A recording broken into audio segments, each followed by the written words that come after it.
Hello guys, today we are going to dive into the true spirit of the medieval Nordic winter, discovering how the Vikings celebrated the solstice amidst the extreme cold of Scandinavia. You will understand where many of the traditions we celebrate today came from, learn about the brutal challenges these communities faced, and notice surprising connections to our modern world.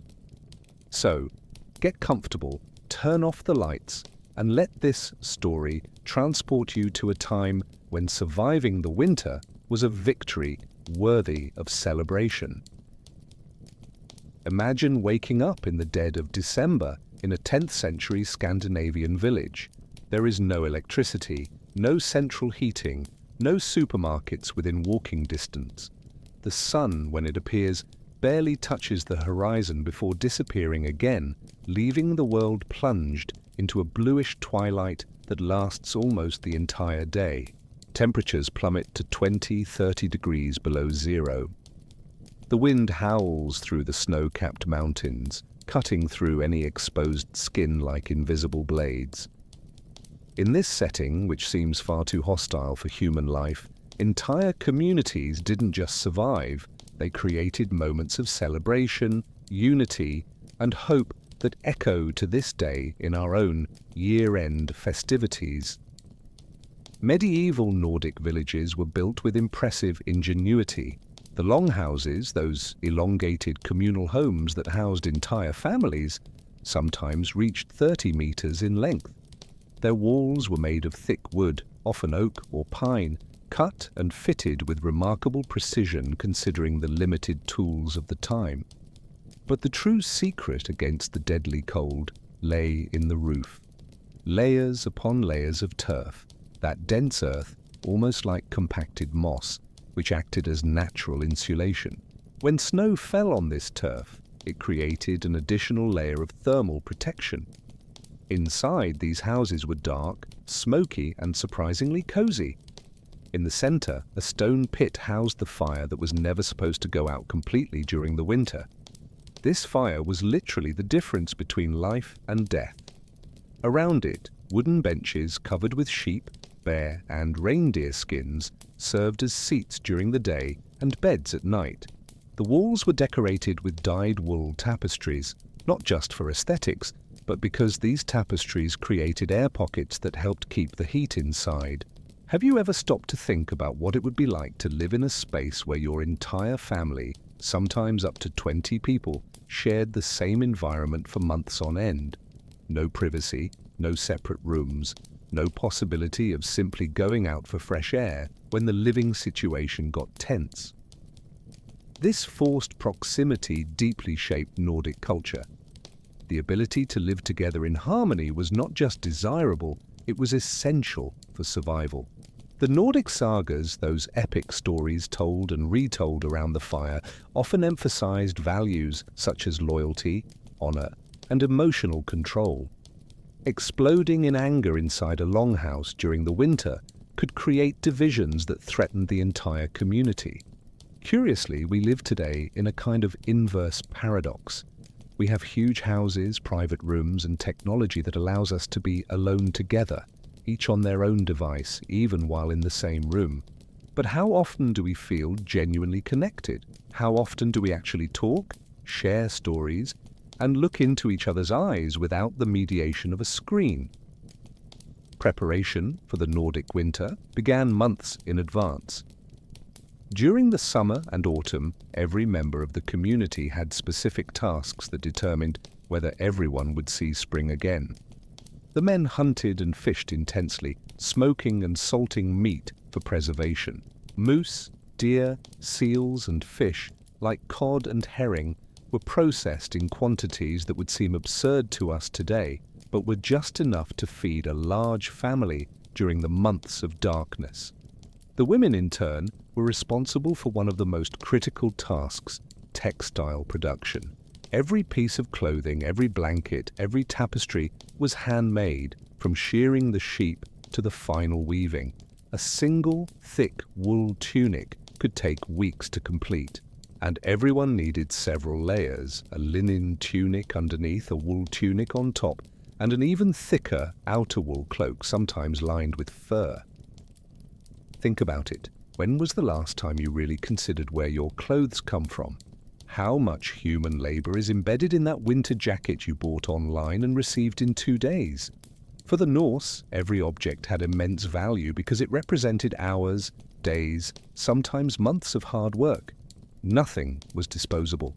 Clothes were mended repeatedly, passed down from generation to generation. Metal tools were treasures, carefully maintained and repaired. A well-forged axe could be the most valuable inheritance a father left to a son. But let's go back to the winter itself. As the solstice approached, that point of the year when the night is longest and the day is shortest, something remarkable happened in these seemingly rugged and warring communities. They stopped. They stopped working in the frozen fields.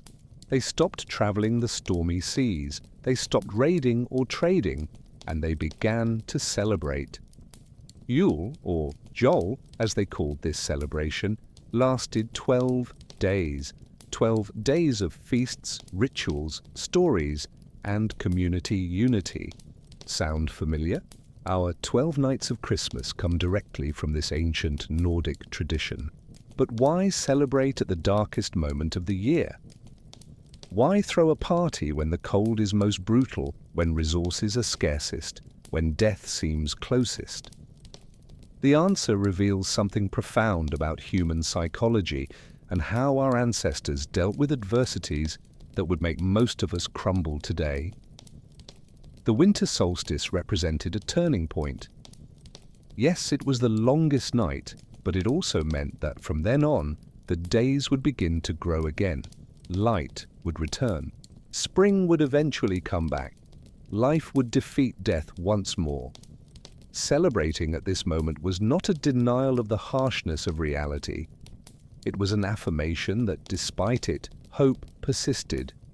It was about gathering the community precisely when isolation could be fatal. It was about creating memories of human warmth and joy that would sustain people through the even more difficult weeks ahead.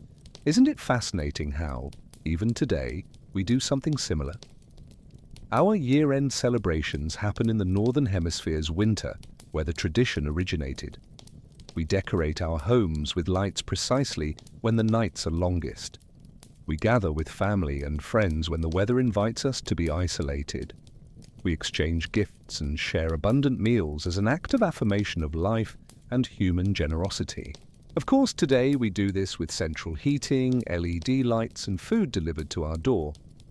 But the fundamental impulse to create light, heat, and connection in the darkest moment remains exactly the same. If you're enjoying discovering these fascinating connections between the past and the present, consider subscribing to the channel to help our community grow and receive notifications whenever we publish new stories. And comment where you're watching from and what time it is there. It's fascinating for us to know where our community is spread across the world. Preparations for Yule began weeks in advance.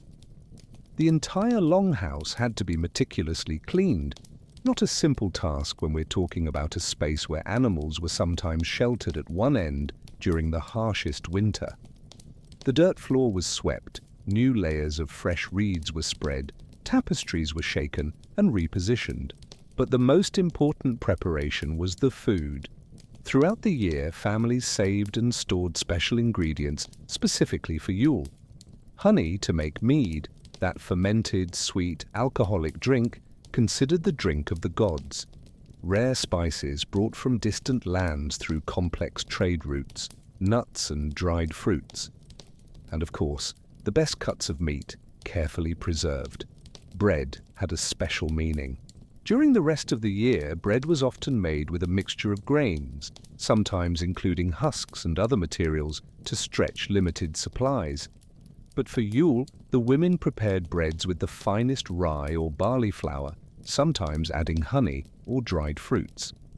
These breads were molded into special shapes, often decorated with symbols that had religious or protective meaning. The aroma of these breads baking on the hot stones around the central fire filled the entire longhouse with a fragrance that meant celebration, abundance, and home. Even today, there's something deeply comforting about the smell of fresh bread baking, isn't there? Something that makes us feel safe, cared for, at home.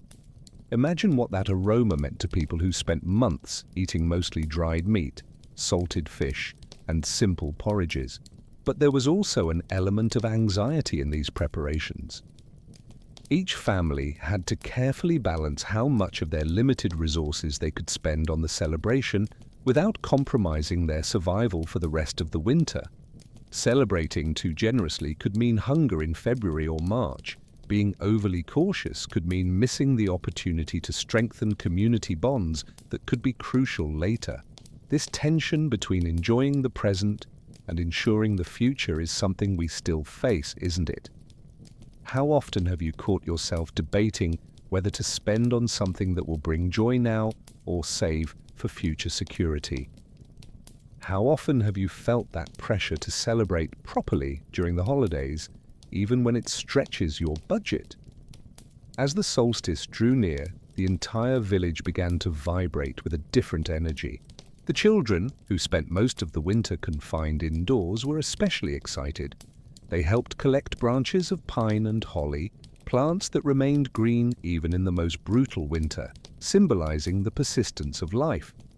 These branches were used to decorate the longhouse, bringing a touch of nature and color to the dark, smoky interior. The men went out to hunt one last large animal if possible. A boar was considered especially auspicious, associated with the god Freya, who ruled over fertility and prosperity. This final hunt before Yule had both practical and ritual elements. The meat would be the center of the feast, but the act of hunting and bringing the animal home also represented the role of the provider, the connection with the wild, and the courage needed to face the hostile world outside. And then finally, the longest night of the year arrived. The night when darkness reached its peak. The night when, according to ancient beliefs, the veil between the world of the living and the world of spirits grew thin. The night when everything could change. What happened on that crucial night? How did these people, isolated by ice and snow, face the deepest darkness of the year? And what ancient rituals did they practice that still echo in ways you might not even imagine in our own modern celebrations? When the sun finally disappeared over the horizon that solstice afternoon, around 2 or 3 in the afternoon in many parts of Scandinavia, the Nordic village transformed. What was once a collection of functional structures built to endure and survive became something almost magical under the faint light of the stars and the moon reflecting off the infinite snow. The darkness in the far north during winter is not like the darkness most of us experience today. There are no streetlights leaking through windows. There is no orange glow of a distant city on the horizon, no car headlights passing by. It is an absolute, primordial darkness, the kind our modern brains can barely process. A darkness so complete that you literally cannot see your own hand just inches from your face. But in this darkness, small lights began to appear. Pitch torches were lit along the paths between the longhouses. Inside each house, the central fire was fed until it became a robust bonfire, casting dancing shadows on the walls and ceiling. Tallow candles, made from animal fat, with a strong and characteristic smell, were lit and placed in special niches in the walls. The creation of light in the midst of total darkness had a meaning that goes far beyond the practical. It was an act of defiance, a statement, if we want to use a modern term. It was humanity saying, "We are here, we persist. The darkness will not defeat us." Think about how we still do this today. We light candles during celebrations. We decorate our homes with lights during the year-end holidays. There is something deeply rooted in our psyche about creating artificial light precisely when natural light is most scarce. It's almost as if we carry in our cultural DNA the memory of these ancestors who literally depended on fire to survive. But let's go back to that specific solstice night. Families gathered inside their longhouses wearing their best clothes, those tunics that had been carefully stored, perhaps embroidered with colored threads, perhaps decorated with small bronze or silver brooches for those who had some wealth. Children had their hair braided or combed with special care. Men combed their beards, sometimes braiding them or decorating them with beads. Yes, you read that right. These barbarian Vikings were, in fact, extremely concerned with appearance and hygiene. Archaeological excavations have found numerous combs, tweezers, ear cleaners, and even something similar to primitive toothbrushes. They bathed regularly at least once a week, which was more frequent than many Christian Europeans of the same era. And on special occasions like Yule, personal presentation was taken very seriously. Why? Because appearance communicated respect. Respect for oneself, respect for others, respect for the occasion. In a culture where honor and reputation were social currencies more valuable than gold, presenting oneself well was not vanity, it was a social necessity. It's not so different from today, is it? How many times have you chosen a special outfit for a year-end celebration? How many times have you groomed yourself with extra care for an important dinner? We continue to use our appearance to communicate that we value the occasion and the people we share it with. The solstice meal began at dusk and often stretched for hours. The table, usually a long wooden board supported by sawhorses, was covered with everything that had been prepared. Breads still warm, with steam rising from their crunchy crusts. Meats roasted or cooked in large iron cauldrons, pork, mutton, venison, sometimes even bear or horse. Smoked and dried fish, aged cheeses, salted butter, preserved onions and leeks, turnips and carrots stored in cold cellars, and of course, drinks. Ale made from barley, thicker and less carbonated than what we are used to today, but nutritious and slightly alcoholic. Mead, that golden and sweet drink, made from fermented honey, reserved for special occasion. For the wealthiest, perhaps even wine imported from distant lands to the south, an extraordinary luxury. But here is something fascinating. The meal was not just about eating. It was a complex ritual full of meanings and social rules. The head of the family, usually the oldest man, had the responsibility of distributing the food. He didn't just cut and serve, he decided who received which portions. The best cuts of meat went to the bravest warriors, to the most respected elders, to important visitors. This was not arbitrary, it was a public demonstration of hierarchy and social value. Receiving an especially good cut of meat was a publicly recognized honor.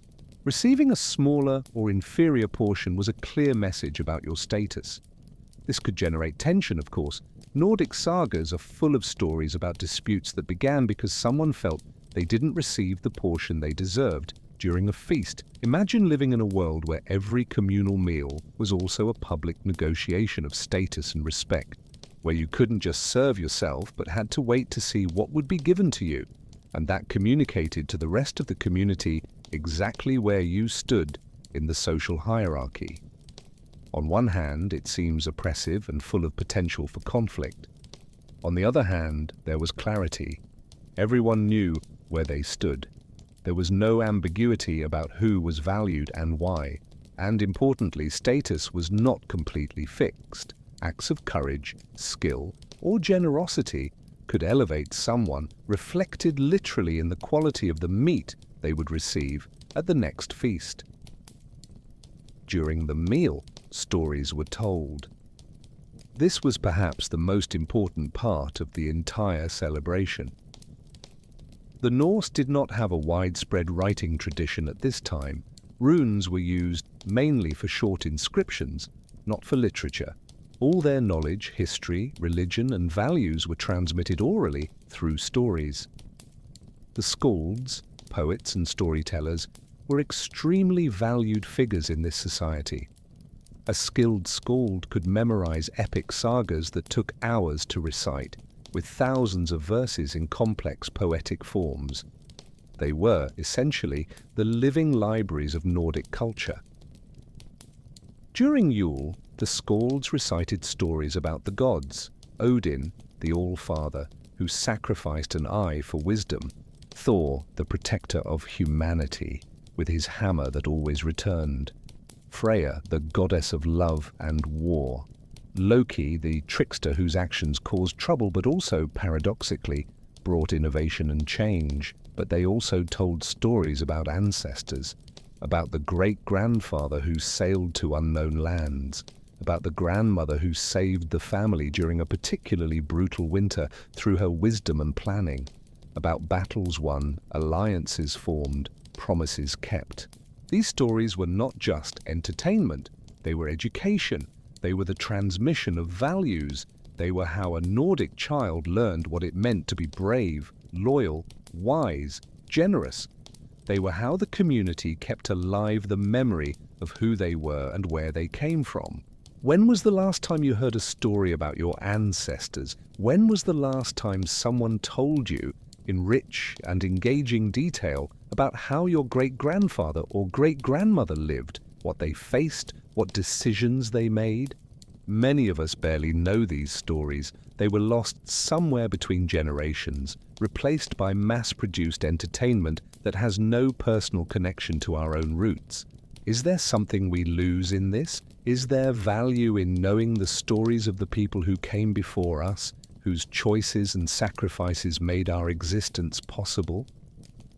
As the night progressed and the mead flowed, the atmosphere inside the longhouse became more lively.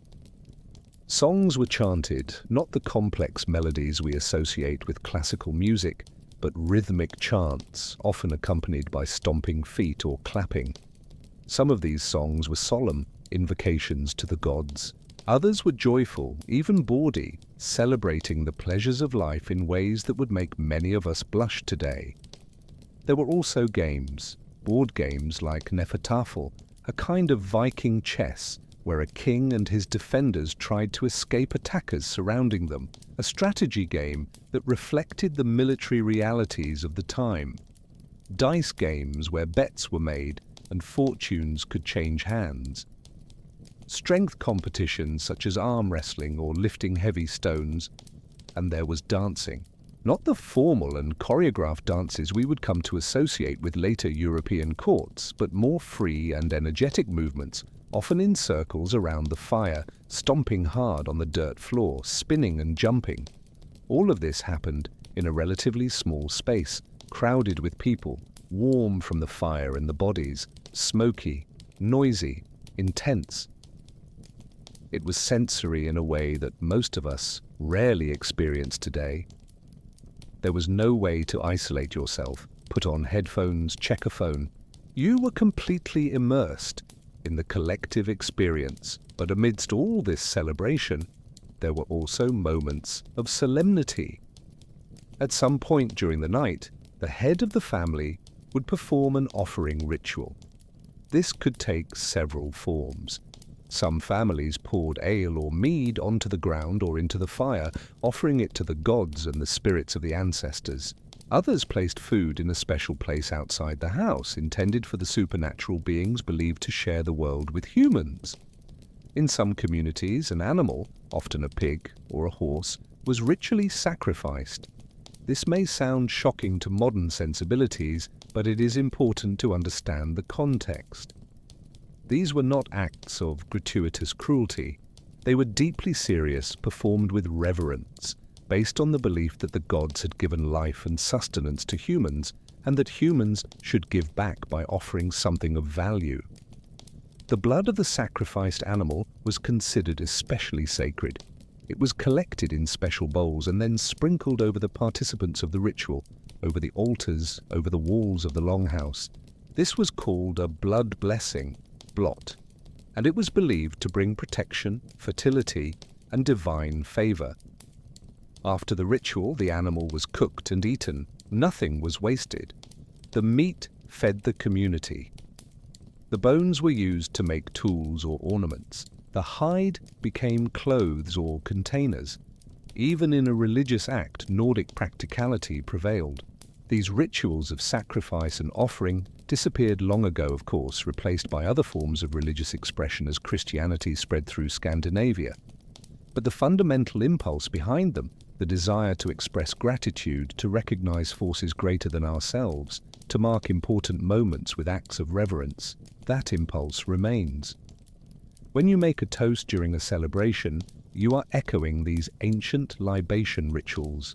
When you say a prayer of thanks before a meal, you are recognizing, as the Norse did, that food is not guaranteed, that there is something beyond ourselves to be honored. The forms have changed drastically, but the fundamental human impulses remain remarkably consistent through the centuries. As the night moved into the early hours of the morning, though morning is a relative concept when the sun will not rise for many hours yet, the children began to fall asleep, curled up in skins near the fire.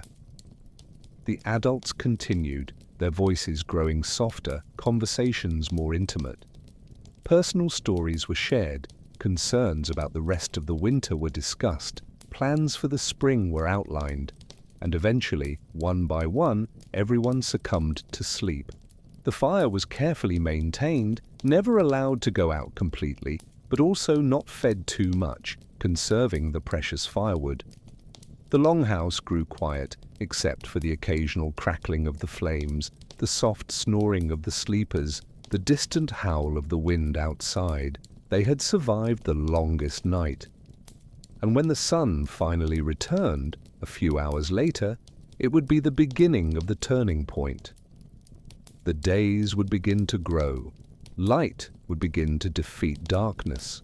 Life would begin, slowly but inevitably, to defeat winter.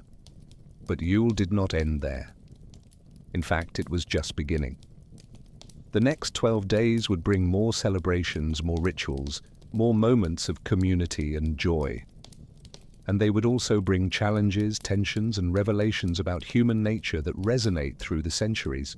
What happened during these 12 sacred days? How did a community maintain the spirit of celebration as resources dwindled and tensions inevitably arose? And what traditions were born from these days that we still practice, perhaps without even knowing their ancient origins? The morning after the solstice arrived slowly, like all Nordic winter mornings. The sky shifted from deep black to a bluish grey, and then, for a few precious hours, a faint, golden light touched the horizon. The sun didn't rise much, it just slid along the edge of the world, as if it were too lazy to make the full effort of rising. But it was there, and every day from then on, it would stay a little longer. Just a few minutes, but enough for everyone to know the turning point had happened. Inside the longhouses, people woke up gradually. The air was freezing, the fire had dwindled during the night, and the cold seeped through the wooden and turf walls. Breathing produced clouds of vapor. The first task for whoever woke up first was always the same: to revive the fire. Carefully adding wood, blowing on the still warm embers, watching the first flames begin to lick the new wood. This was a critical moment. A fire that went out completely during a winter night was more than an inconvenience. It was a potentially fatal emergency. The children woke up with bright eyes, still excited from the previous night's feast. The adults woke up with headaches, the mead and ale from the night before taking their toll. But there was also a sense of satisfaction, of something important accomplished. The darkest night had been faced and conquered, not alone, but together. Breakfast was simple, leftovers from the feast, bread with butter, perhaps warmed barley porridge. But even this simple meal was eaten with a different sense. It wasn't just fuel for the body, it was a continuation of the celebration, a reminder that there was still abundance, still reasons for gratitude. And so began what we might call the festive routine of the 12 days of Yule, or Yule. Because here is something fascinating about this ancient celebration. It wasn't a single day of feasting followed by an immediate return to normal work.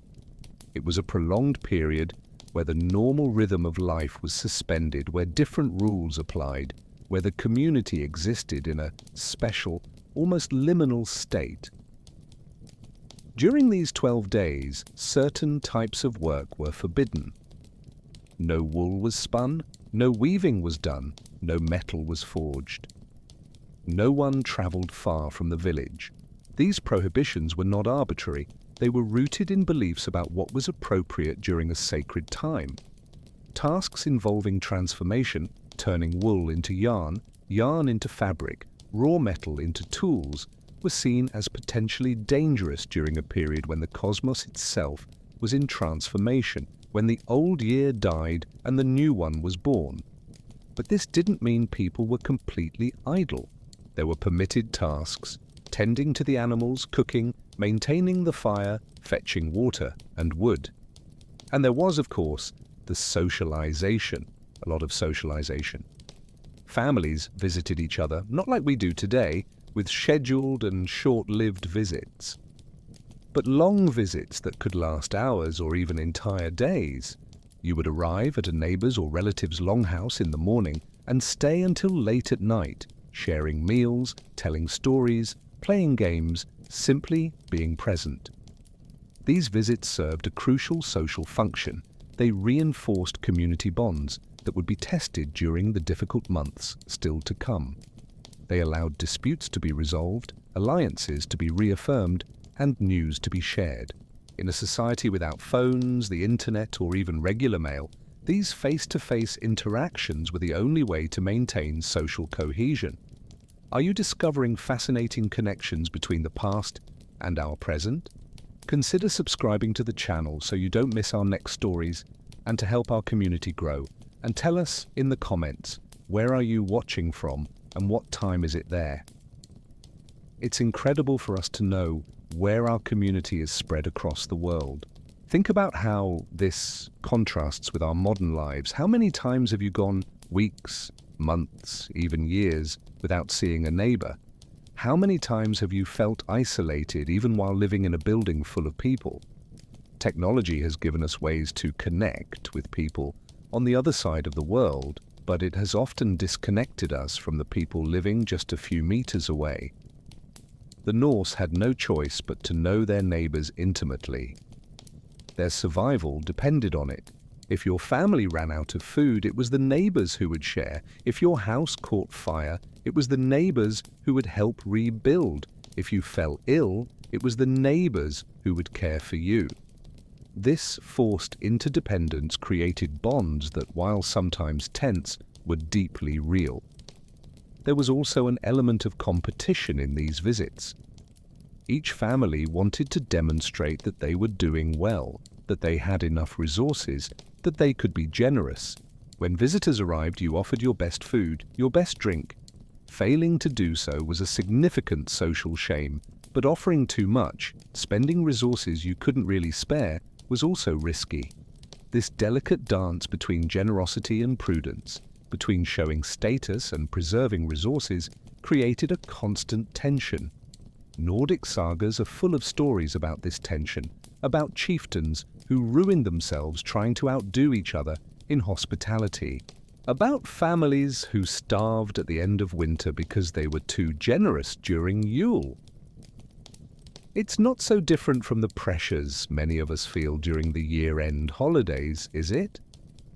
The pressure to buy appropriate gifts, to prepare impressive meals, to decorate our homes properly. The feeling that we are being judged by our generosity and our ability to celebrate correctly. The financial anxiety that often accompanies the holiday season. The mechanisms have changed, but the fundamental social dynamics remain surprisingly similar. During the 12 days, there were also specific rituals associated with each day. Although details varied from region to region and family to family, certain patterns were common. One day might be dedicated to honoring dead ancestors. Families would visit graves or burial mounds, leaving offerings of food and drink. They told stories about those who had passed, keeping their memories alive. Another day might be dedicated to the spirits of the landvettir, as they were called. These were supernatural beings believed to inhabit specific natural features: a large rock, a waterfall, an ancient tree. Maintaining good relations with these spirits was seen as essential for the community's prosperity. Offerings were left in special places, asking for protection and blessings for the coming year. There was a day especially dedicated to children. On this day, they received small gifts, perhaps a straw doll, a carved wooden horse, a piece of polished amber, or specially saved nuts and dried fruits. These gifts were modest by modern standards, but they were precious. A Nordic child did not receive toys regularly, they were rare and valued. The gifts were not just about pleasing the children, they were educational. A boy who received a small wooden axe was being prepared for his future role. A girl who received a small spindle was learning the skills essential for her adult survival. Even play had a purpose. Compare this with the avalanche of gifts many children receive today during the holidays. Toys that are opened, played with for a few hours or days, and then forgotten. Is there something we lose when gifts become so abundant that they lose individual meaning? When a child has so many toys that they cannot truly value or care for each one? I'm not romanticizing scarcity. Having limited resources was difficult and often painful. But there is a genuine question about whether extreme abundance brings proportional happiness, or if at some point we begin to experience diminishing returns. The days of Yule also included physical activities, weather permitting. Competitions were organized: snow races, wrestling, spear throwing, archery. These competitions served multiple purposes. They were entertainment, of course, but they were also ways for young men to demonstrate their skills, potentially raising their social status. They were training disguised as fun, keeping martial skills sharp, even during winter, and they were release valves for tensions and energies that could build up when many people lived in confined spaces. Women had their own competitions and demonstrations of skill, though these were less documented in the sagas, which were generally focused on male deeds. Weaving competitions where women demonstrated the quality and speed of their work. Singing and poetry competitions, demonstrations of knowledge about medicinal herbs and healing. It is important to understand that while Nordic society was patriarchal in many aspects, women had more power and autonomy than in many other European cultures of the time. They could own property, initiate divorces, and inherit land. A woman who managed a farm well while her husband was away was respected and valued. A woman who knew the arts of healing could have significant influence. During Yule, this gender dynamic manifested in interesting ways. While men often dominated public religious rituals and physical competitions, women controlled many aspects of the domestic celebration. They decided how food would be prepared and served. They created the decorations. They often led certain domestic rituals, especially those related to the protection of the home and family. There were also divinatory practices during Yule. Certain women, called vulvas or sidekonas, were seen as having special abilities to see the future or communicate with the spiritual world. During the 12 sacred days when the veil between worlds was believed to be thinnest, these women performed rituals to predict what the coming year would be like. These rituals could involve entering trance states, often facilitated by rhythmic chants, drums, and sometimes psychoactive substances. The vulva would then share her visions, whether the winter would be long or short, if the harvest would be abundant, if conflicts were on the horizon, or if marriages would be fruitful. To our modern scientific mindset, this might seem like primitive superstition. But consider this: these women were careful observers of nature and human behavior. They noticed weather patterns, subtle signs in the environment, and emerging social tensions. Their predictions were often based on keen observation and developed intuition, translated into the mystical language their culture understood and respected. And there was real psychological value in these practices. They gave people a sense that the future, though uncertain, was not completely chaotic. That there were forces, divine, natural, ancestral, that could be appealed to, honored, and perhaps even influenced. In a world where so much was beyond human control, where an unexpected storm or a sudden illness could destroy everything, this sense of connection to greater forces was psychologically crucial. Don't we do something similar today? We consult economic forecasts, climate models, and political analyses, all attempts to predict and thus gain some sense of control over the future. We read horoscopes, consult tarot, and look for signs and patterns. The forms have changed, but the human impulse to want to know what comes next remains constant. As the 12 days progressed, the special food gradually ran out. The best meats were consumed, fresh bread became scarce, the special mead and ale dwindled, reality began to reassert itself. Winter was still far from over. There would still be months of cold, darkness, and challenges ahead. But something had changed. The community had come together. Bonds had been reinforced. Memories had been created, memories of warmth, light, laughter, and abundance that would sustain people through the difficult weeks ahead.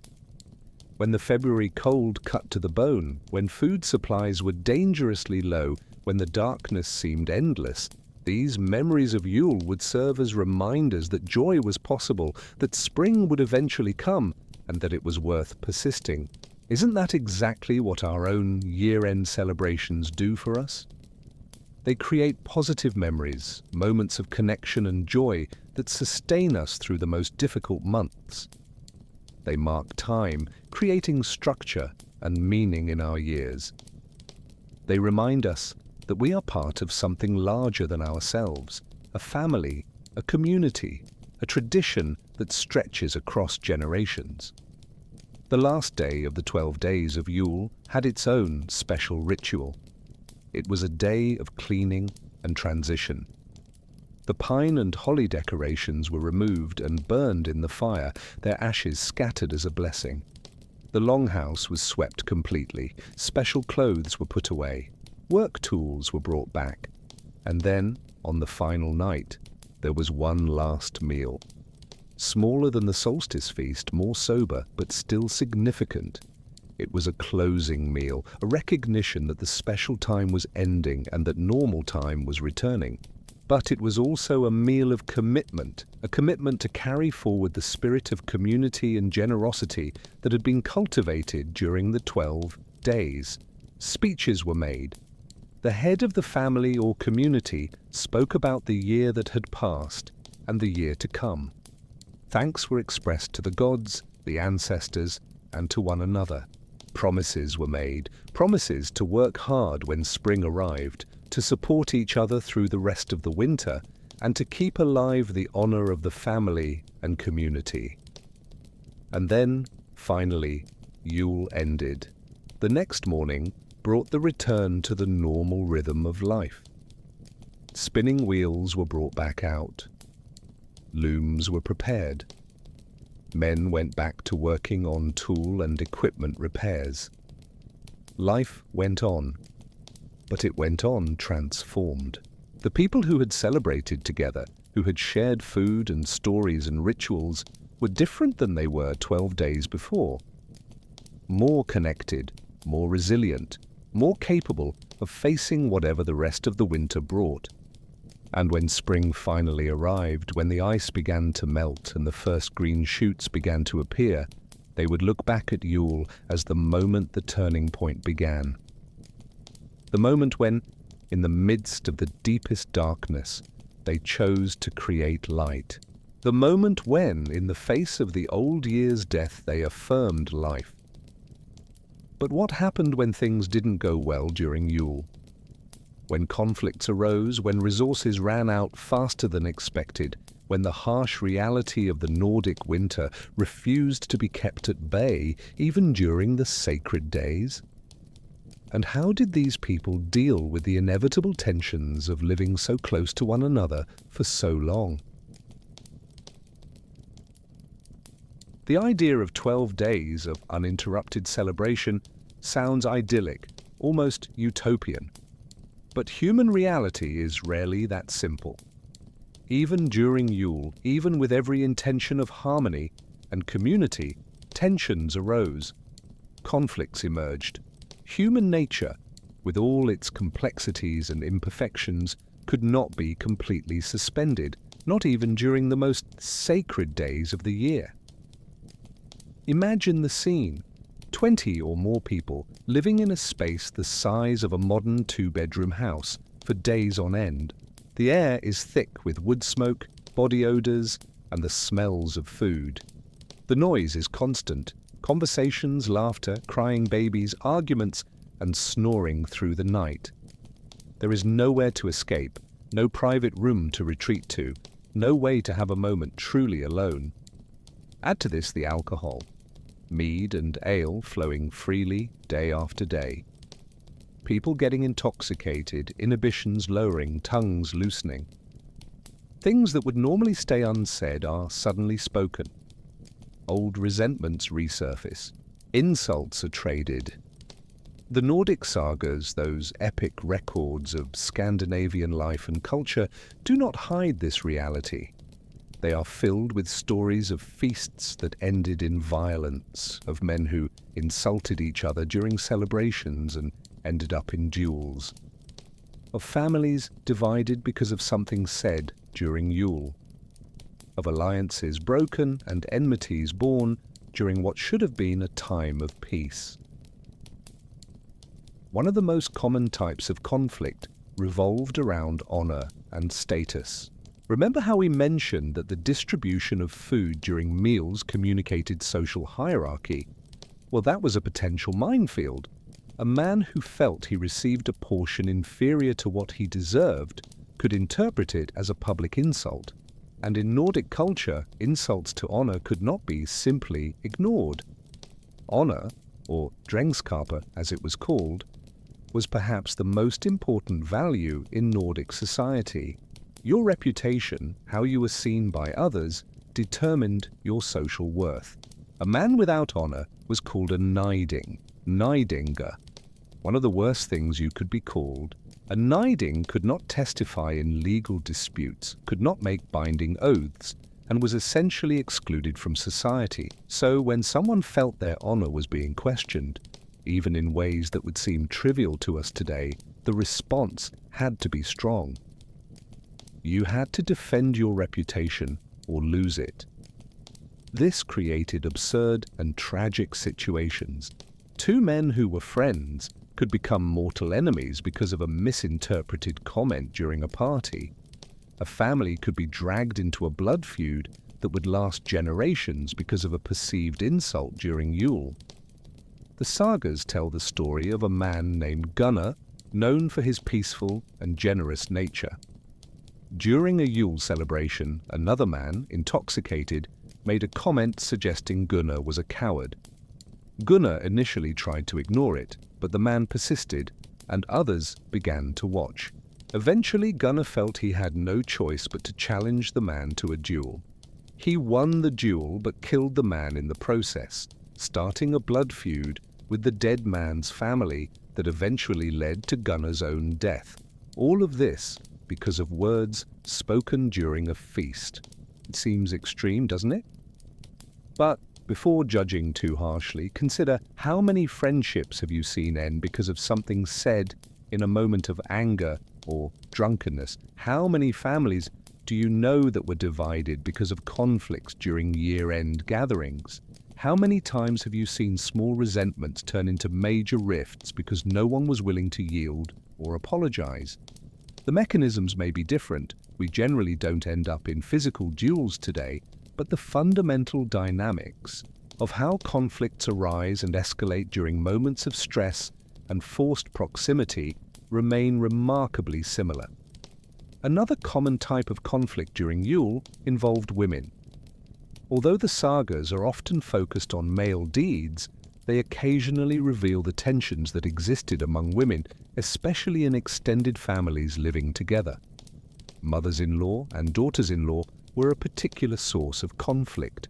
A young woman marrying into a Nordic family often moved into her husband's long house, where her mother-in-law was still the mistress of the house.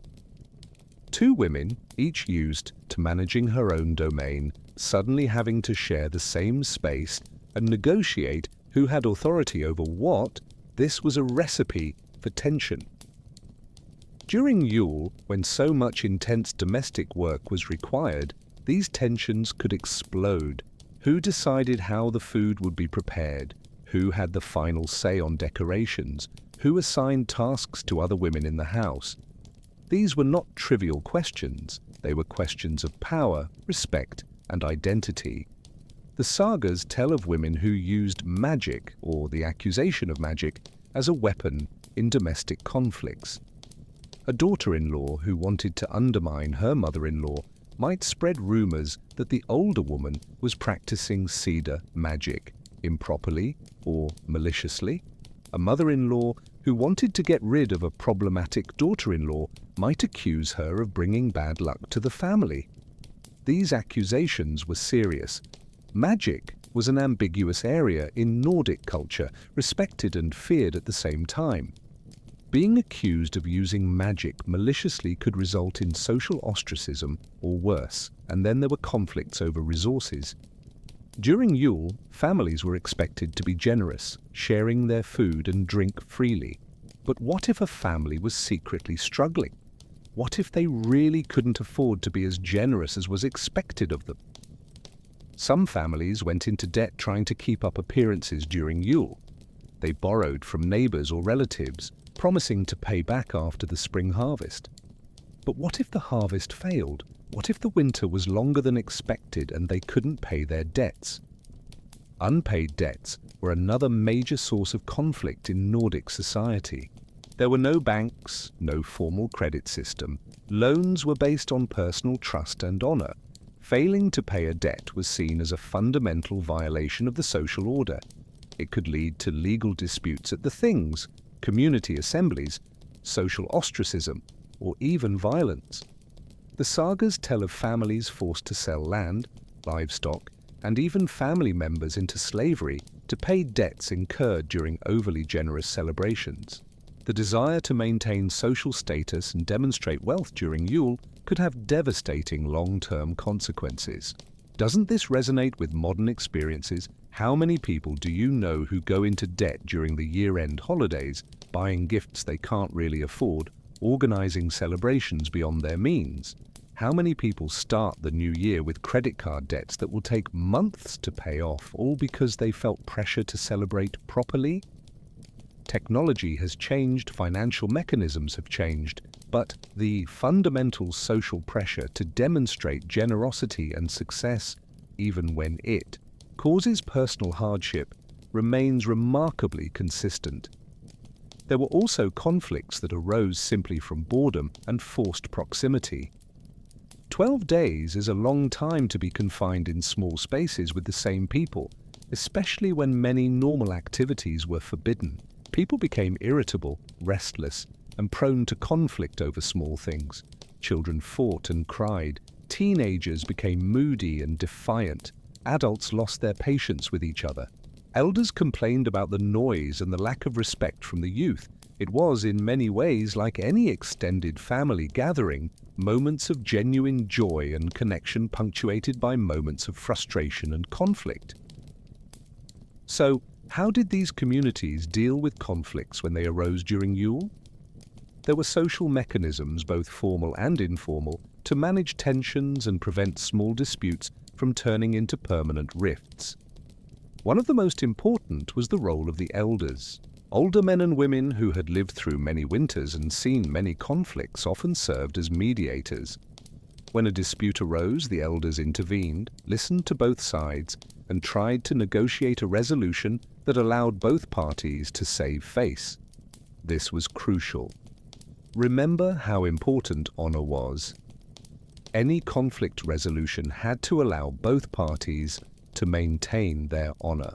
There couldn't simply be a winner and a loser. There had to be a way for both sides to come away feeling they were respected. This often involved what we might call diplomatic fictions.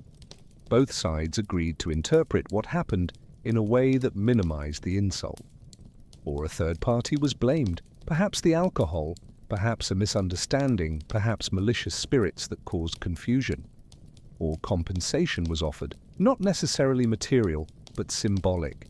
A carefully worded apology, a public toast to the other person's honor, a promise of future support. The elders were skilled in these negotiations because they understood what was really at stake. It wasn't just about who was right or wrong in a specific dispute. It was about maintaining the cohesion of the community, which was essential for everyone's survival. There were also specific rituals to restore peace. One of the most interesting was the peace bench, a special bench inside the longhouse where people in conflict were invited to sit together. Once seated on the peace bench, they were expected to speak calmly, listen to each other, and work toward reconciliation.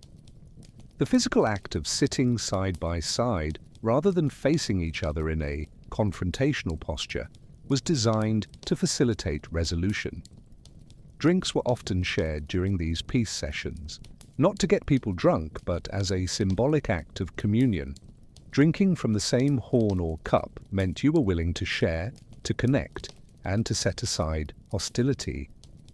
These rituals may seem simple, even naive, to our modern mindset. But there was deep psychological wisdom in them.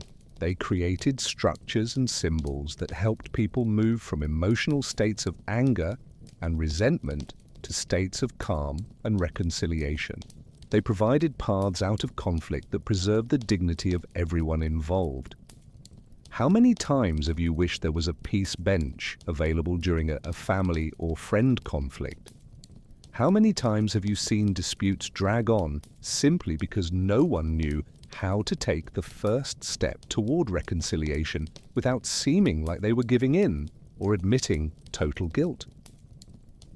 But not all conflicts could be resolved peacefully, even during Yule.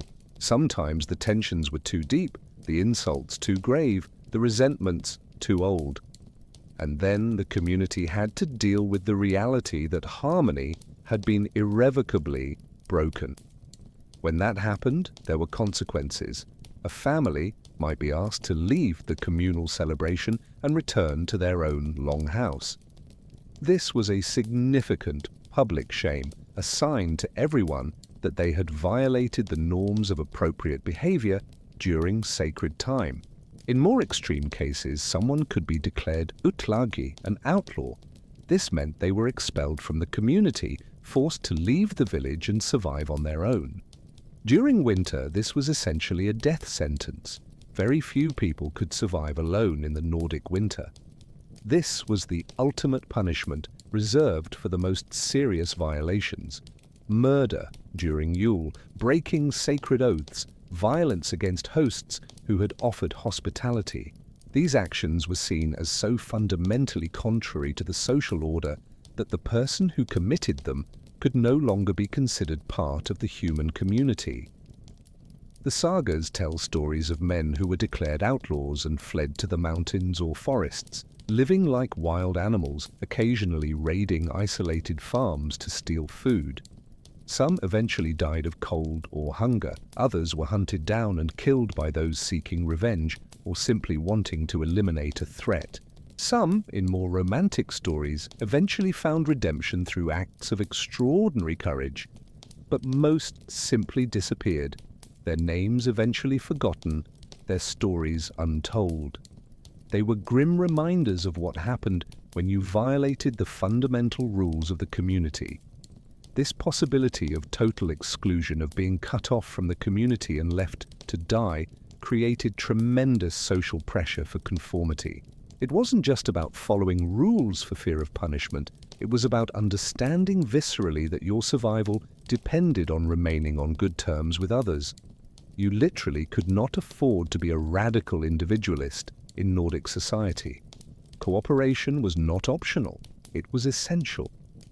Compare this with our modern society, where individualism is often celebrated as the highest value, where we are encouraged to be ourselves regardless of what others think, where the idea that the community could have legitimate claims over our behavior is often viewed with suspicion.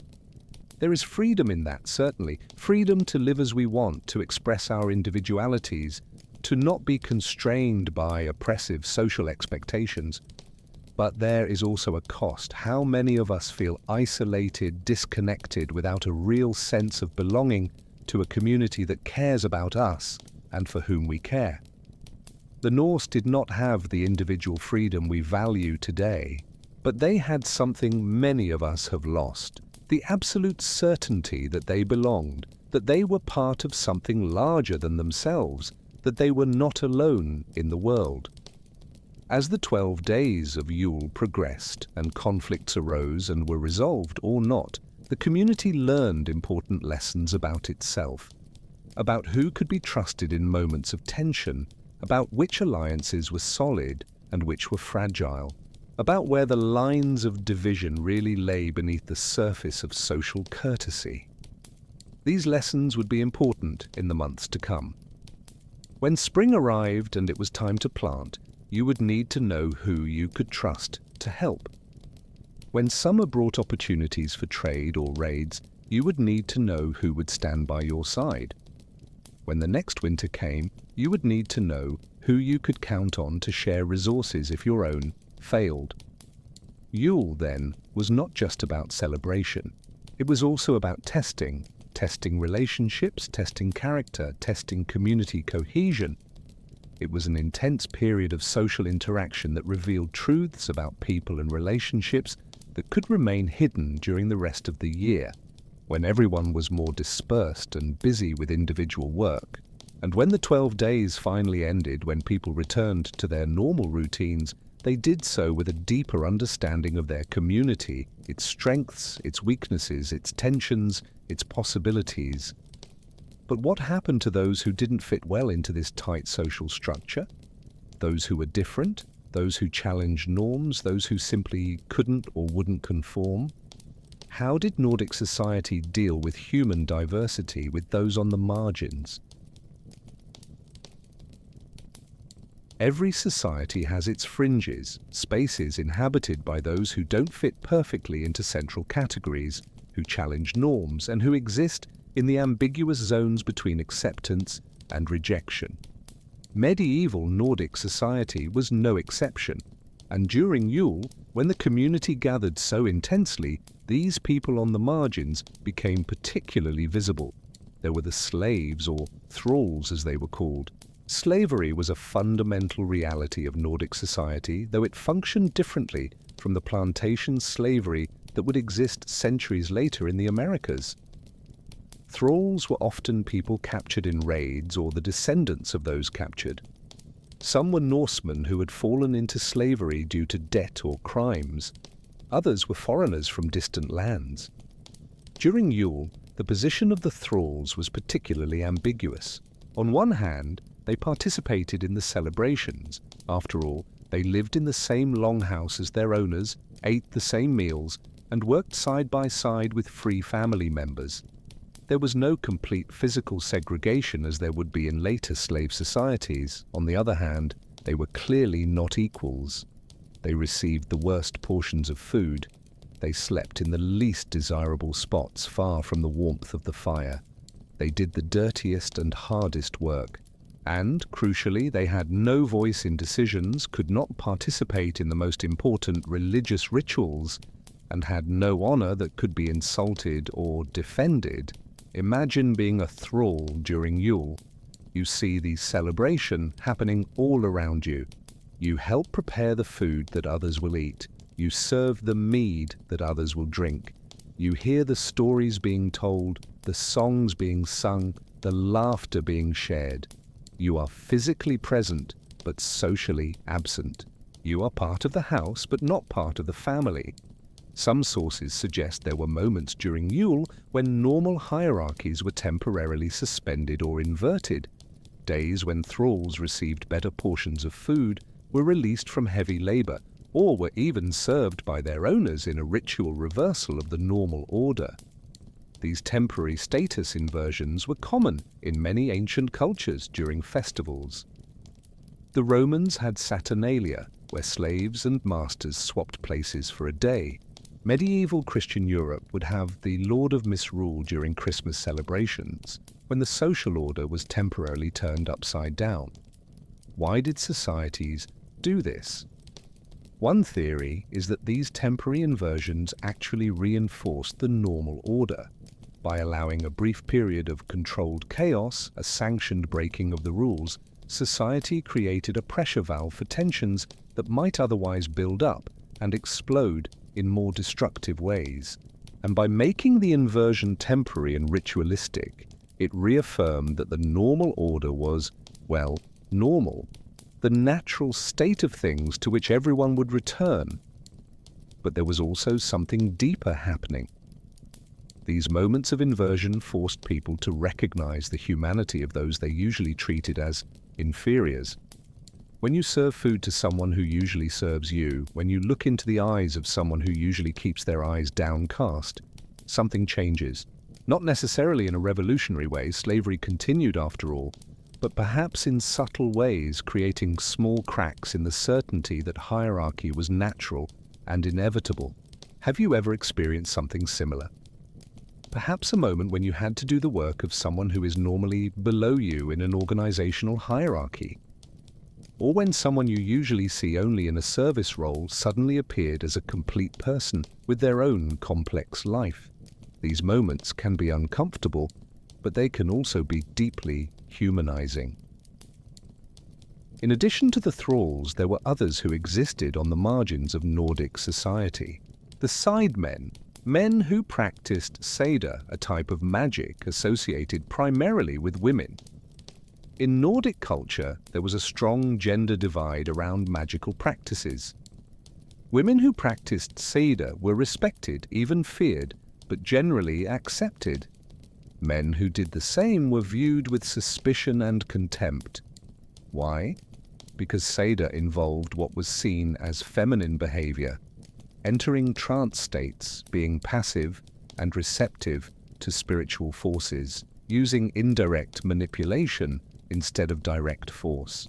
For a man to do this was considered ergi, a word meaning something like unmanly or effeminate, and it was one of the worst insults that could be leveled at a Nordic man. However, Seda was powerful. It was believed to allow one to see the future, influence the weather, heal diseases, and curse enemies. So some men practiced it anyway, accepting the social stigma in exchange for the power it offered. During Yule, when divinatory practices were particularly important, these sidemen could be simultaneously sought after and despised. People wanted their services. They wanted to know what the next year would bring. They wanted magical protection for their families, but they didn't want to associate too closely with men who violated gender norms so fundamentally. This created a strange dynamic. A sidemarder might be invited into a longhouse to perform a ritual, be fed and paid for his services, but then be expected to leave quickly, not staying for the communal celebration. He was useful, but not truly welcome. This tension between utility and social acceptance is something many marginalized groups still experience today, isn't it? Think about how societies often treat immigrants. Their labor is necessary, their economic contribution is valued, but they are not fully accepted socially. They are not seen as truly belonging. Or think about how LGBTQ+ people have historically been treated in many cultures. Their artistic or intellectual contributions were appreciated, but their identities were seen as problematic. The specific mechanisms change, but the pattern of marginalization, of being simultaneously necessary and rejected, useful and suspicious, remains sadly familiar across cultures and centuries. There were also those marginalized by physical or mental disabilities. Nordic society was harsh, and those who could not physically contribute to the heavy work of survival were often seen as burdens. Children born with severe disabilities were sometimes exposed, left to die in the elements. Adults who became severely incapacitated could find themselves in precarious positions, dependent on the charity of family members who might or might not be willing to support them. But there were nuances. Someone who lost an arm or a leg in battle was treated very differently from someone born with a disability. The former was a wounded hero, worthy of respect and support. The latter was often seen as cursed or marked by the gods. Mental or neurological disabilities were interpreted through religious and supernatural lenses. Someone with epilepsy might be seen as touched by the gods, having access to spiritual realities. Others did not. Someone with what we might today call schizophrenia could be seen as a seer or as cursed, depending on how their symptoms manifested and how the community chose to interpret them. During Yule, these people on the margins, due to disabilities, occupied complex spaces. Some were included in the celebration, perhaps even honored, if they were seen as having special connections to the spiritual world. Others were tolerated but not truly included, physically present but socially invisible. And some were actively excluded, seen as bringing bad luck or displeasing the gods. It's not so different from how many societies still treat people with disabilities, is it? There is progress, certainly. We now have concepts of disability rights, accessibility, and inclusion. But how many celebrations are still planned without thinking about accessibility? How many people with disabilities still feel invisible or excluded in social gatherings? How many still face the assumption that they are burdens instead of valuable contributors? And then there were the foreigners. Medieval Scandinavia was not as isolated as we sometimes imagine. Trade routes connected the Norse to a vast network stretching from Ireland to the Middle East, from the Arctic to the Mediterranean. Merchants traveled long distances, some settled in foreign communities, and some foreigners came to live in Nordic lands. During Yule, a foreign merchant who happened to be in a Nordic village found himself in an interesting position. On one hand, there were strong traditions of hospitality in Nordic culture. Refusing shelter and food to a traveller, especially during winter, was considered deeply shameful. The gods, it was said, often travelled disguised as foreigners, testing the generosity of humans. On the other hand, foreigners were suspicious. They didn't share the same gods, the same customs, the same values. They spoke strange languages, ate strange foods, and had strange appearances. They were, by definition, others. So a foreigner during Yule was often treated with a formal but cold hospitality. He received food and shelter, but was not included in the most intimate religious rituals.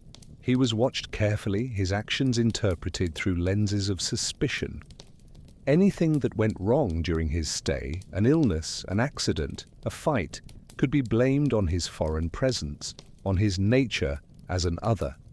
Some foreigners, especially those with valuable skills, a particularly talented blacksmith, a merchant with access to rare goods, a warrior with a formidable reputation, could eventually be integrated into the community. But this usually required conversion to Nordic customs, including religion. You had to become one of them, not just live among them. This tension between openness and exclusion, between curiosity about the stranger and fear of the other, is deeply human and persistent. We see it today in debates about immigration, multiculturalism, and national identity. How much difference can we tolerate before we feel our own identity is threatened?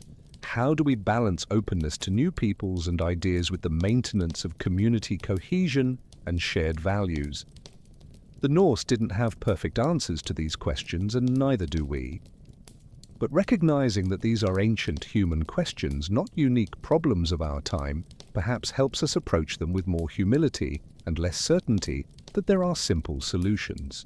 There were also those who were marginalized by choice, those who chose to live outside social norms, hermits who lived alone in the forests or mountains, rejecting community life, perpetual travelers who never settled in one place, women who refused marriage, living independently. These people were viewed with a mixture of admiration and suspicion. On one hand, there was something impressive about someone who could survive alone, who had the courage to reject social expectations. On the other hand, there was something deeply unsettling about someone who chose solitude over community, who opted out of the web of mutual obligations and relationships that held society together. During Yule, some of these loners might appear in the villages, drawn by the promise of food and warmth. They were generally welcomed but kept at a distance, fed but not truly included, tolerated but not embraced. And when Yule ended, they departed again for their solitary existences, and the community breathed a collective sigh of relief. The stranger had left. The normal order had been restored. Everyone was where they should be. But perhaps these loners served an important purpose, even in their marginality. They were reminders that there were other ways to live, other possibilities beyond the tight-knit community life that was the norm. They were pressure valves for those who didn't fit in. The message was that if you truly couldn't stand community life, there was an alternative, even if it was harsh and lonely. And they were perhaps projections of the community's own secret doubts and desires. How many people trapped in crowded longhouses, in difficult relationships, in oppressive social obligations, secretly envied the hermit's freedom? How many times have you fantasized about simply stepping away from it all, living alone somewhere remote, free from all expectations and social obligations? Of course, the reality of such an existence would be much harsher than the fantasy. The Norse knew this, and we know this. But the fantasy persists across the centuries because it touches on something fundamental about the human tension between our desire for connection and our desire for autonomy, between our need to belong and our need to be distinct individuals. As Yule progressed, these people on the margins, thralls, seidmen, the disabled, foreigners, loners, served as constant reminders of the community's limits. They defined, through their partial or total exclusion, who truly belonged. They marked the boundaries between inside and outside, acceptable and unacceptable, us and them. But these boundaries were not always clear or stable. They were constantly negotiated, tested, and sometimes transgressed. A particularly skilled or loyal thrall might eventually gain freedom. A foreigner might become a respected member of the community. A sidemarder could be simultaneously marginalized and essential. And sometimes people discovered that they themselves were closer to the margins than they thought. A sudden illness, a loss of fortune, a conflict gone wrong. Any of these could push someone from a secure position at the center of the community to a precarious position on the margins. This precariousness, this awareness that social status was not completely fixed or guaranteed, created both anxiety and possibility. Anxiety because you were never completely safe. Possibility because change was possible, for better or worse. And during Yule, when the community gathered so intensely, when hierarchies were simultaneously reinforced and occasionally inverted, when boundaries between inside and outside were made visible but also sometimes transgressed, during that time the margins became particularly important, not just as places of exclusion, but as spaces of possibility, of ambiguity, of potential transformation. But what happened when Yule ended and everyone returned to their normal positions? How were the lessons learned during the 12 days about community, hierarchy, inclusion, and exclusion carried forward into the rest of the winter and beyond? And how did these ancient social dynamics shape traditions that persist to this day in ways we might not even recognize? When the last day of Yule came to an end and life returned to its normal rhythm, something fundamental had changed. Not in an obvious or dramatic way, but in the deep layers of the collective consciousness. People carried with them memories, lessons, and patterns that would shape not only the rest of that winter, but future generations as well. And many of these patterns, surprisingly, still echo in our own lives today in ways we rarely recognize. Think about the Christmas tree. Today, it is such a universal symbol of the holiday season that we hardly stop to question its origin. Millions of families around the world, many in tropical climates where pine trees don't even grow naturally, put up decorated trees in their homes every December. But why? Where does this strange tradition of bringing a tree indoors and hanging it with ornaments come from? The answer takes us back to those medieval Nordic villages during Yule. Remember the pine and holly branches the children collected to decorate the longhouses? These evergreens, which remained green even in the most brutal winter, were seen as powerful symbols of life's persistence amidst the apparent death of everything around them. Bringing these branches indoors was not just decoration. It was a magic religious act, a way to bring the life force of nature into the human space, to ensure that life would continue and that spring would return. Evergreen trees were seen as sacred, inhabited by protective spirits. Honoring them during the winter solstice was a way to ask for their blessing and protection. Over time, especially after the Christianization of Scandinavia, these practices were adapted and transformed. The entire tree began to be brought inside, not just branches. Decorations were added, first simple ones like fruits and nuts, then increasingly elaborate ones. The pagan religious meaning was replaced by Christian symbolism, but the fundamental practice remained. And today? Today, most people who put up a Christmas tree in their homes have no idea they are participating in a ritual that dates back more than 1,000 years, to people who lived in conditions we can barely imagine, who saw the world through completely different lenses than ours. But they are. The impulse to bring nature inside during winter, to mark the darkest time with symbols of persistent life, that impulse has crossed centuries and massive cultural transformations. Or consider the exchange of gifts. Today, it is so commercialized that many people feel it has lost its real meaning. We rush to crowded shopping malls, stress over finding the perfect gift, and go into debt to buy things people might not even want. It seems very far from any deep spiritual or community meaning, but the practice of exchanging gifts during the winter solstice also dates back to those ancient Nordic celebrations.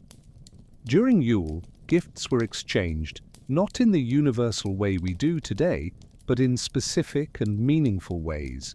Chieftains gave gifts to their followers, reinforcing bonds of loyalty. Families exchanged gifts, strengthening ties. Gifts were given to children, preparing them for their future roles. But here is the crucial part. These gifts were not just about the physical object. They were about relationship, about mutual obligation, about weaving the web of connections that held society together. When a chieftain gave a sword to a warrior, it wasn't just a transaction, it was a statement. I recognize your value. I invest in you. I expect your loyalty in return. When one family exchanged gifts with another, they were saying, we are connected, we care for each other, we will be there for one another when needed. The gift created an obligation, not in the negative sense of a burden, but in the positive sense of a bond.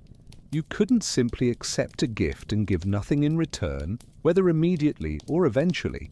That would create a social imbalance that would be seen as problematic.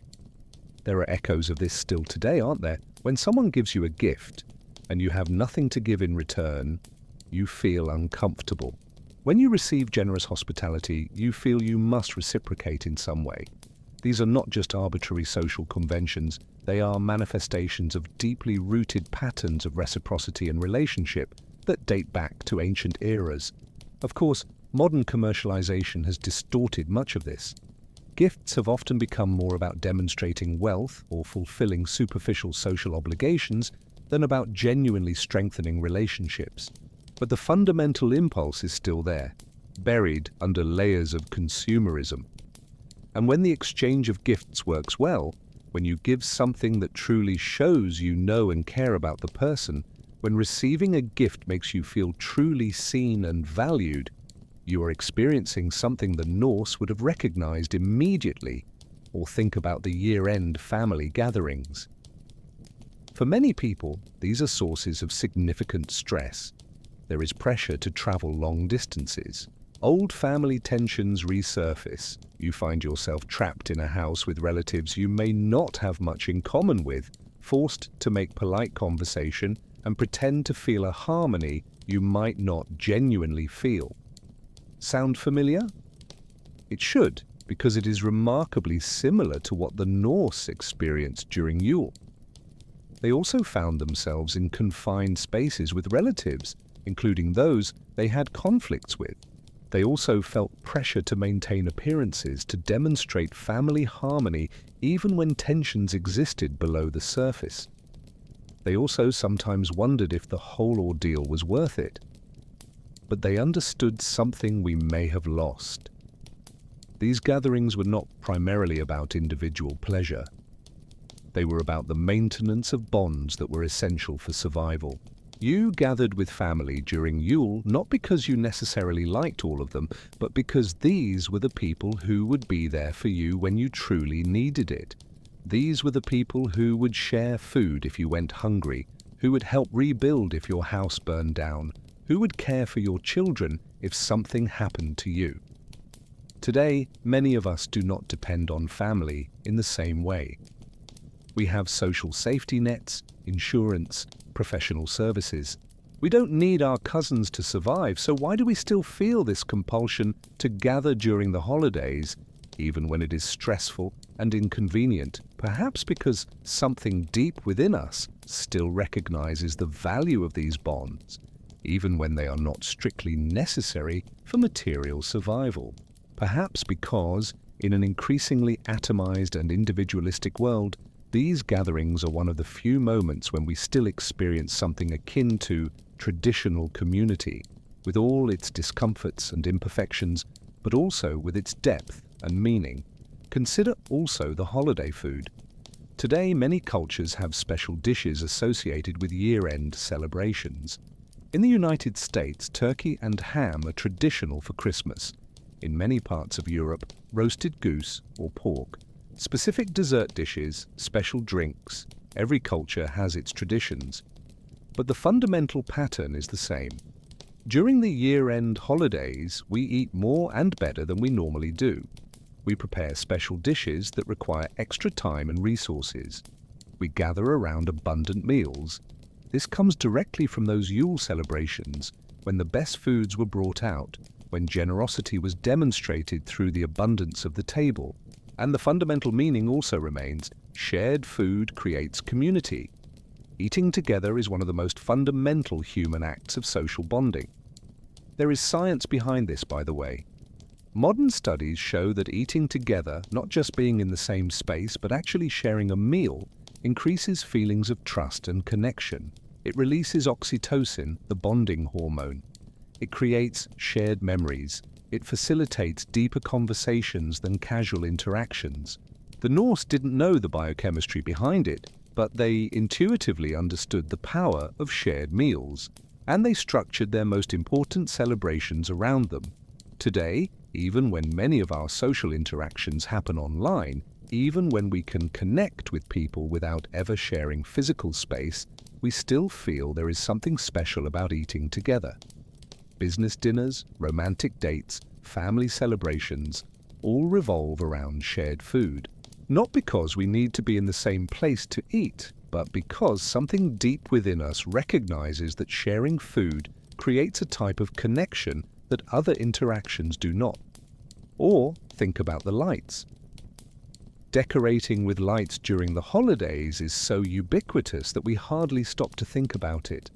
Houses covered in colourful lights, illuminated trees, candles in windows, entire cities transformed into elaborate light displays. This also traces back directly to those Nordic solstice celebrations. Remember how they lit torches and bonfires, creating light in the midst of the deepest darkness of the year? This was not just practical, it was symbolic and psychological. It was an act of defiance against the darkness, an affirmation that the light would return, that humanity would not be defeated by winter. Today we live in a world so flooded with artificial light that most of us never experience true darkness. We can turn on lights with the flip of a switch. Night is no longer something to be feared or fought. It is just a minor inconvenience. And yet we still decorate with extra lights during the winter.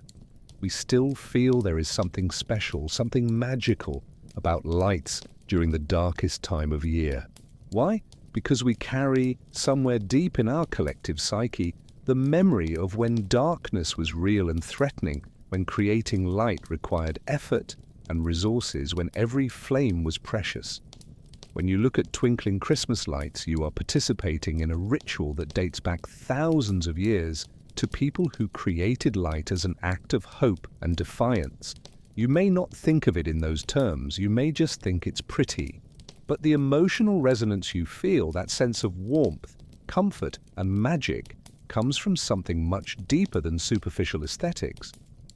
There are also more subtle patterns we inherited from those ancient celebrations. The idea that the end of the year is a time for reflection, for looking back at what has passed and forward to what is to come. The practice of making New Year's resolutions, commitments to change, improve, and start anew. The Norse did something similar during Yule. They made oaths, hate-strenging, solemn promises often made publicly about what they would accomplish in the coming year. These oaths were taken extremely seriously. Breaking an oath made during Yule was a deep shame, a violation of the sacred order. Today, New Year's resolutions are often treated more casually. We make promises to ourselves about losing weight, exercising more, or being more organized, and we often break them within a few weeks or months. There are even cultural jokes about it, how gyms are crowded in January and empty in March, but the fundamental impulse, to use the turn of the year as a moment of renewal, of commitment to being better, that impulse comes from ancient traditions like Yule. The idea that time is not just linear, but cyclical, that there are special moments when we can start again, when the past can be left behind and new beginnings are possible. There is real psychological value in this. Research shows that people are more likely to initiate new behaviors at temporal landmark and the beginnings of weeks, months, or years. There is something about the feeling of a fresh start that gives us motivation and hope. The Norse understood this intuitively. Yule marked the end of one cycle and the beginning of another. The old year died, the new one was born. And in that transition there was opportunity for personal and collective transformation. Even the idea of the holiday spirit, this notion that we should be more generous, kinder, and more patient during the end-of-year holidays, has roots in these ancient traditions. During Yule, behaviors that might normally be seen as weak or foolish, excessive generosity, forgiveness of offenses, inclusion of the marginalized, were not only accepted but expected. It was a time out of normal time when different rules applied, and this created space for people to act in ways they might not feel capable of acting during the rest of the year. Today, many people report feeling something similar during the holidays, a willingness to be more charitable, to forgive old fights, to reach out to people they've grown distant from. Of course, this doesn't always translate into action. The pressures and stresses of modern holidays often work against these generous impulses. But the impulse itself, the feeling that this is a special time when we should try to be better versions of ourselves, comes from very ancient traditions. There are also darker aspects of Nordic celebrations. that echo in our modern practices. The pressure to demonstrate success and prosperity, to keep up appearances even when things are difficult. The tendency for family conflicts to arise during holiday gatherings. The use of alcohol as a social lubricant that sometimes leads to problematic behavior. The exclusion of certain groups or individuals who don't fit the norms. These are not accidents or failures of our modern celebrations. They are characteristics that date back to the origins of these traditions. The Norse also dealt with these tensions. They also struggled to balance community ideals with imperfect human realities. Recognizing this doesn't solve the problems, but perhaps it gives us some perspective. The difficulties we experience during the holidays are not because we are doing something wrong or because our modern society is particularly dysfunctional. They are because we are dealing with fundamental human tensions that exist whenever we try to create community, celebrate together, and mark time as sacred. The Norse didn't have all the answers. Their celebrations were imperfect, often tense, and sometimes violent. But they understood something important, that it is worth trying. That creating moments of community, light, and celebration in the midst of darkness and difficulty is not just pleasant, but essential. That we are social animals who need shared rituals to feel truly human.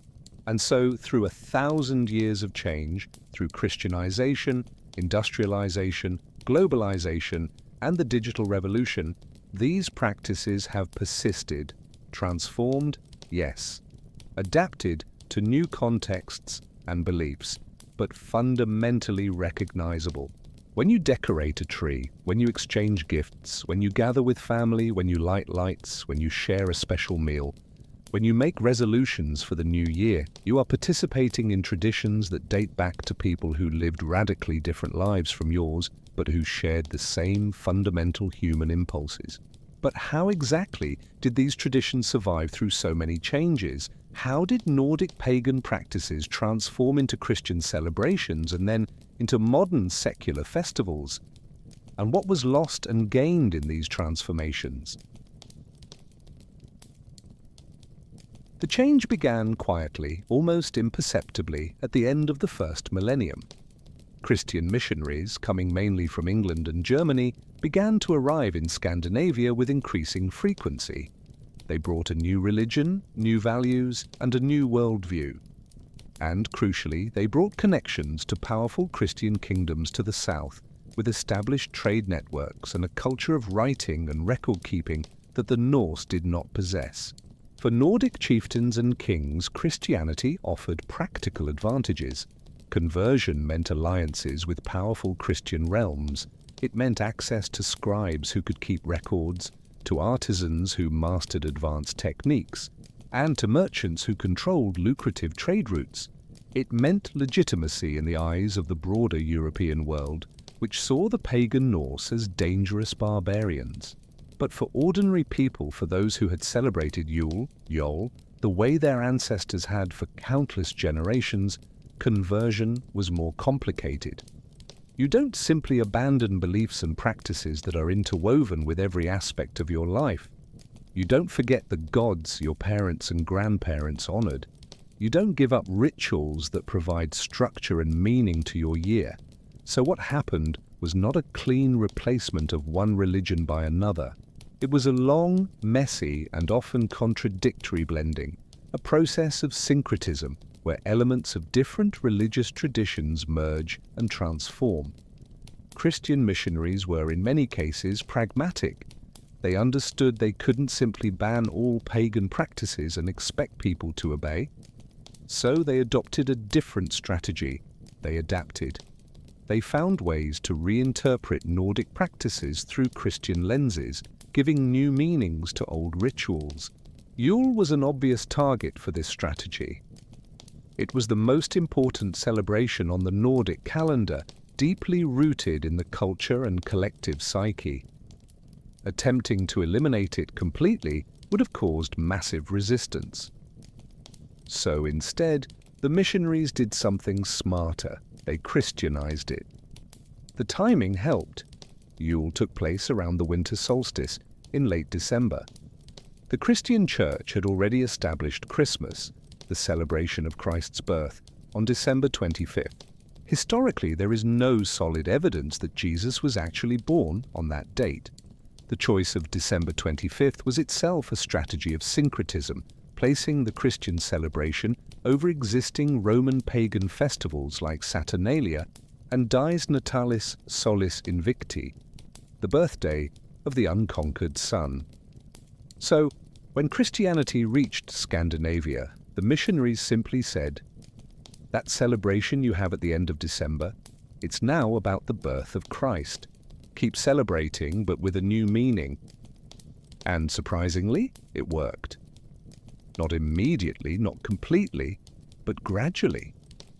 People continued their Yule practices, the festive meals, the family gatherings, the evergreen decorations, the gift exchanges, and the 12 days of celebration. But slowly the religious context shifted. Instead of sacrifices to Odin and Thor, there were Christian masses. Instead of stories about Nordic gods, there were stories about the birth of Jesus. But here is the fascinating part. Many pagan elements persisted, hidden under a Christian veneer. The evergreen tree, originally a pagan symbol of persistent life, became the Christmas tree, now interpreted as a symbol of the eternal life offered by Christ. The boar sacrificed to Freya became the Christmas ham, its pagan origin forgotten, but the practice preserved. The 12 days of Yule became the 12 days of Christmas, from December 25th to January the 6th, Epiphany. Even supernatural figures were transformed. Odin, the Nordic god who rode through the skies during Yule on his 8-legged horse, Sleipnir, distributing gifts and punishments, gradually merged with Saint Nicholas, a Christian saint, and eventually evolved into the figure we know as Santa Claus. Think about it. Santa Claus, this seemingly innocent and commercial figure, has direct roots in a pagan Nordic god. The flying sleigh, it comes from Sleipnir, Odin's flying horse. The naughty or nice list? Odin was said to have knowledge of all human actions. Entering through the chimney, related to ancient beliefs about spirits entering homes through openings in the roof. Layers upon layers of cultural transformation, each obscuring the origins a bit more, but never completely erasing them. The Christianization of Scandinavia took centuries. It was not a peaceful process. There was resistance, sometimes violent. There were Christian martyrs killed by pagan Norsemen who saw the new religion as a threat. There were also pagans persecuted and killed by zealous Christian converts who saw the old practices as demonic. Kings like Olaf Tryggvason of Norway and Olaf the Saint, later Saint Olaf, used brutal force to convert their subjects. Pagan temples were destroyed, idols were burned, people were given a choice, baptism or death.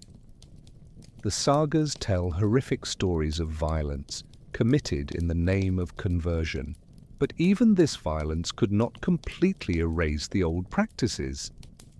They persisted, especially in remote rural areas, for generations after official conversion. People went to Christian Mass on Sunday, but still left offerings for the land spirits. They baptized their children, but still told stories about Thor and Odin. They celebrated Christian Christmas, but still followed many Yule rituals. Over time, as generations passed, the memory of pagan origins faded. The practices continued, but people forgot why they did them.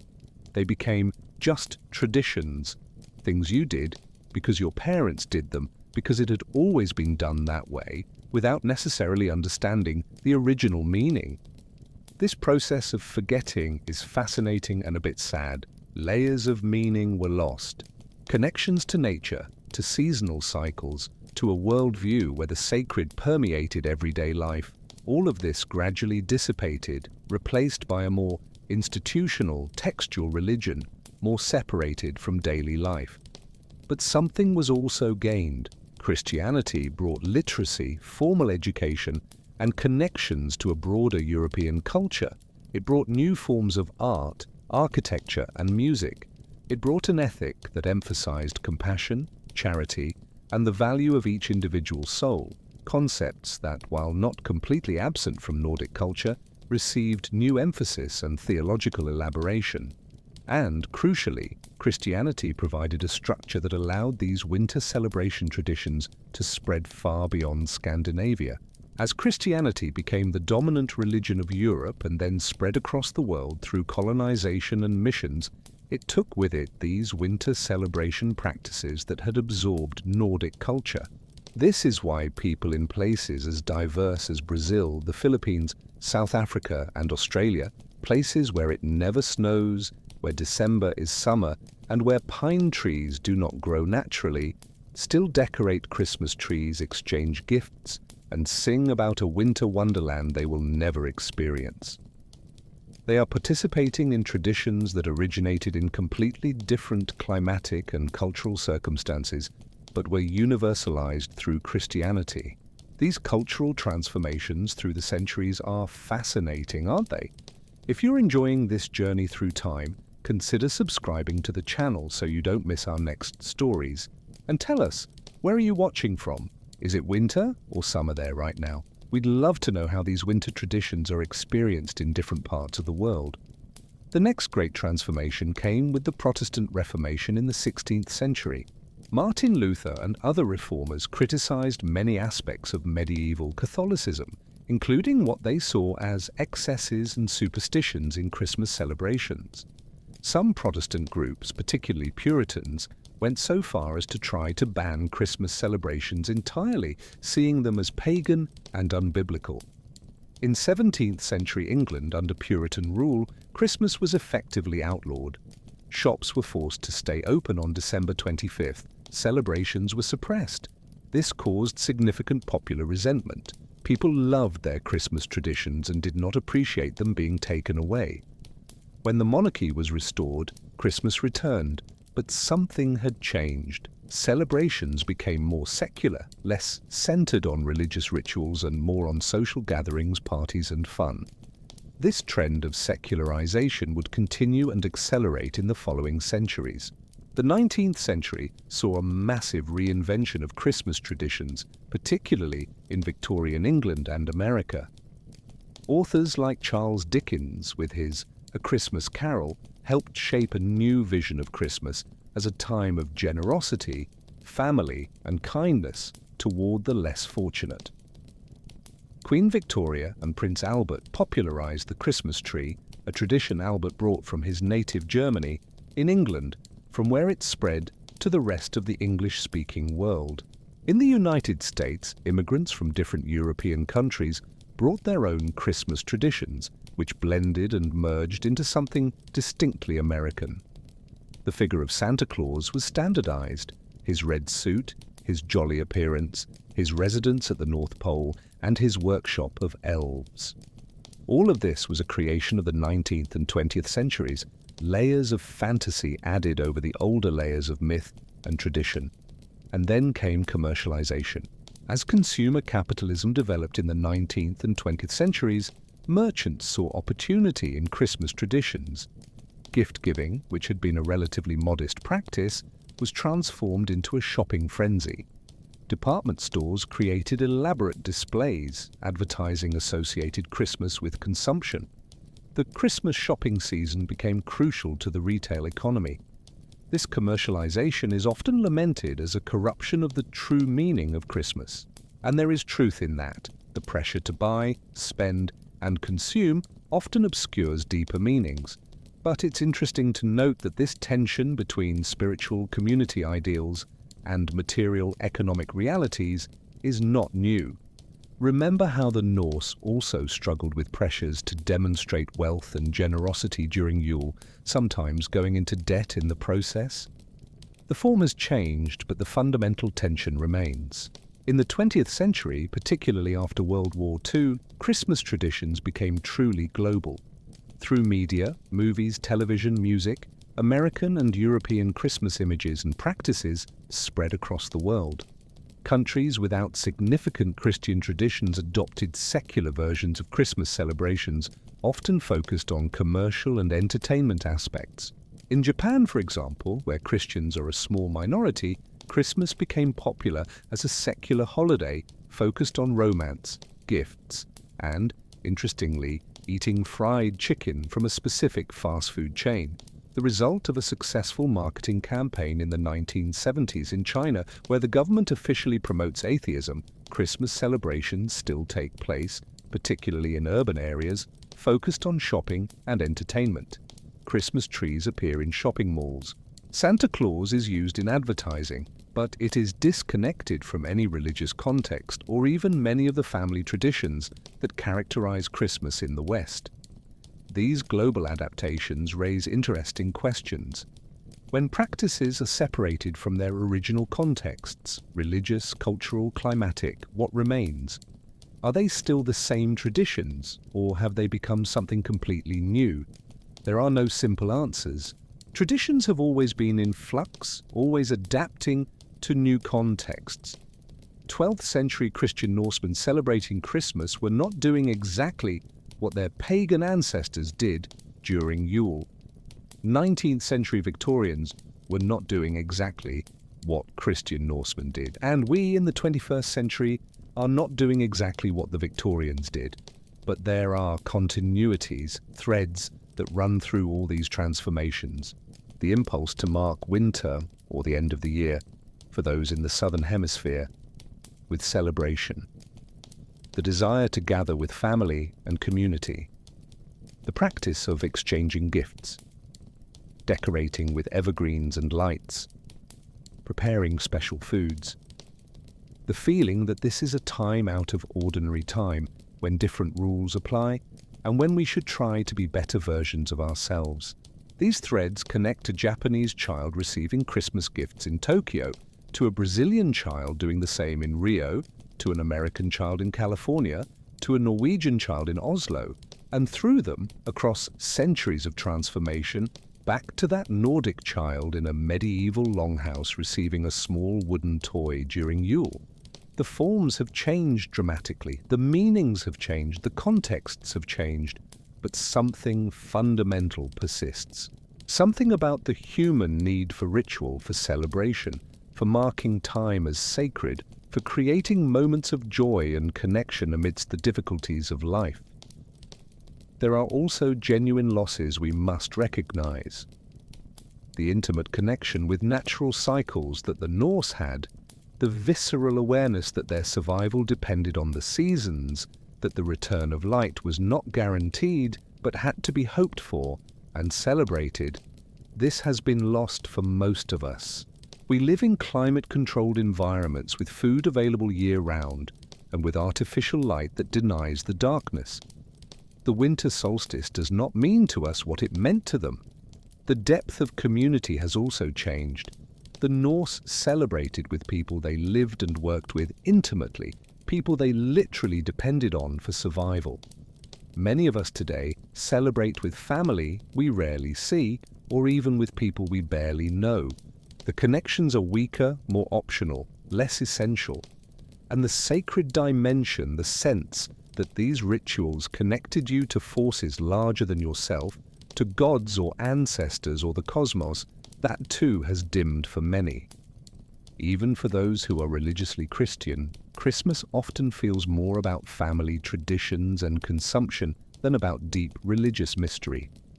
For those who are secular, it may feel completely disconnected from any transcendent dimension. But perhaps there are also gains. Our celebrations are, in theory, more inclusive. They do not require strict religious conformity. They do not exclude those who are different as rigidly.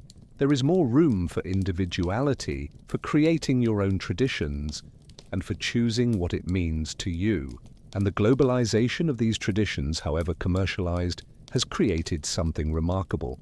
A moment in the year when billions of people around the world, from vastly different cultures, are all doing similar things. Decorating trees, exchanging gifts, gathering with loved ones. There is something beautiful in that, an expression of shared humanity that transcends differences. But as we move deeper into the 21st century, new transformations are happening. Climate change is altering the very seasons these traditions mark. Technology is changing how we connect and celebrate. Demographic and cultural changes are creating new forms of family and community. Increasing secularization in many parts of the world is changing the religious meaning of these celebrations. Where will these traditions go next? How will they continue to transform? And what will remain constant, connecting future generations back to those Nordic ancestors in their longhouses, celebrating the longest night of the year? But let's go back to those medieval Norsemen for a moment, because there is an aspect of their experience that we haven't fully explored yet, something the Yule celebrations tried to combat but could never completely eliminate: the psychological weight of the Nordic winter. Imagine living through a medieval Scandinavian winter without any modern protections. No antidepressants, no therapy, no artificial light therapy lamps to simulate sunlight, no ability to simply hop on a plane and go somewhere sunny for a week, without even the certainty that you would survive to see the spring. The darkness was not just physical, it was psychological. Month after month of short days and long nights. The sun, when it appeared, barely rose above the horizon, casting a faint, oblique light that made everything look grey and lifeless. And on many days the sun didn't appear at all, just a constant twilight, neither day nor night, but something in between. The Norse had a word for a specific type of winter melancholy, modduga. It meant something like soul-weary or soul-tired, a fatigue that went beyond the physical, penetrating to the very core of your being. It was recognized as something that happened during the long winters, something that had to be endured and survived. Today we call this seasonal affective disorder SAD, appropriately enough. We know it's caused by a lack of sunlight, which affects the production of serotonin and melatonin, and can lead to genuine depression. And we have treatments, light therapy, medication, counseling. But the Norse had none of that. They had only each other. And they had their traditions, including Yule, which were, in part, collective mental health strategies to survive the psychological weight of winter. Think about what Yule provided: extra light from bonfires and torches, fighting the darkness, intense social interaction, fighting isolation, special food, providing not just nutrition, but sensory pleasure, stories and music, providing mental stimulation, physical activity through games and dances, releasing endorphins, rituals that gave meaning and structure to time, fighting the feeling that the dark days dragged on without end or purpose. In other words, Yule was, among other things, a community mental health intervention. Not conceived in those terms, of course, but functioning that way, helping people survive not just physically, but psychologically through the hardest part of the year. And yet, it wasn't always enough. The sagas tell stories of people who succumbed to modduga, who became withdrawn and melancholic during the winter, and who sometimes even took their own lives. Suicide was recognized as a risk during the dark months, although it was deeply taboo. Those who killed themselves could not be buried in consecrated ground and could not join their ancestors in the afterlife. There was also what we might call cabin fever, the psychological tension of being confined in small spaces with the same people for months. No privacy, no personal space, no ability to simply leave when you needed a break. This tested relationships to the limit and beyond. The sagas are full of stories about domestic violence that erupted during the winter. Husbands beating wives, parents abusing children, brothers fighting. Not because the Norse were inherently more violent than other people, but because winter living conditions created intense psychological pressures that sometimes exploded into violence. And there was nowhere to escape. There were no shelters for abused women, no child protection services, no police to call. The family and the community had to deal with these situations internally, and they often did so in ways that prioritized maintaining social peace over protecting vulnerable individuals. This is uncomfortable to contemplate. We prefer to imagine the past in romantic ways, tight-knit communities, loving families, warm traditions.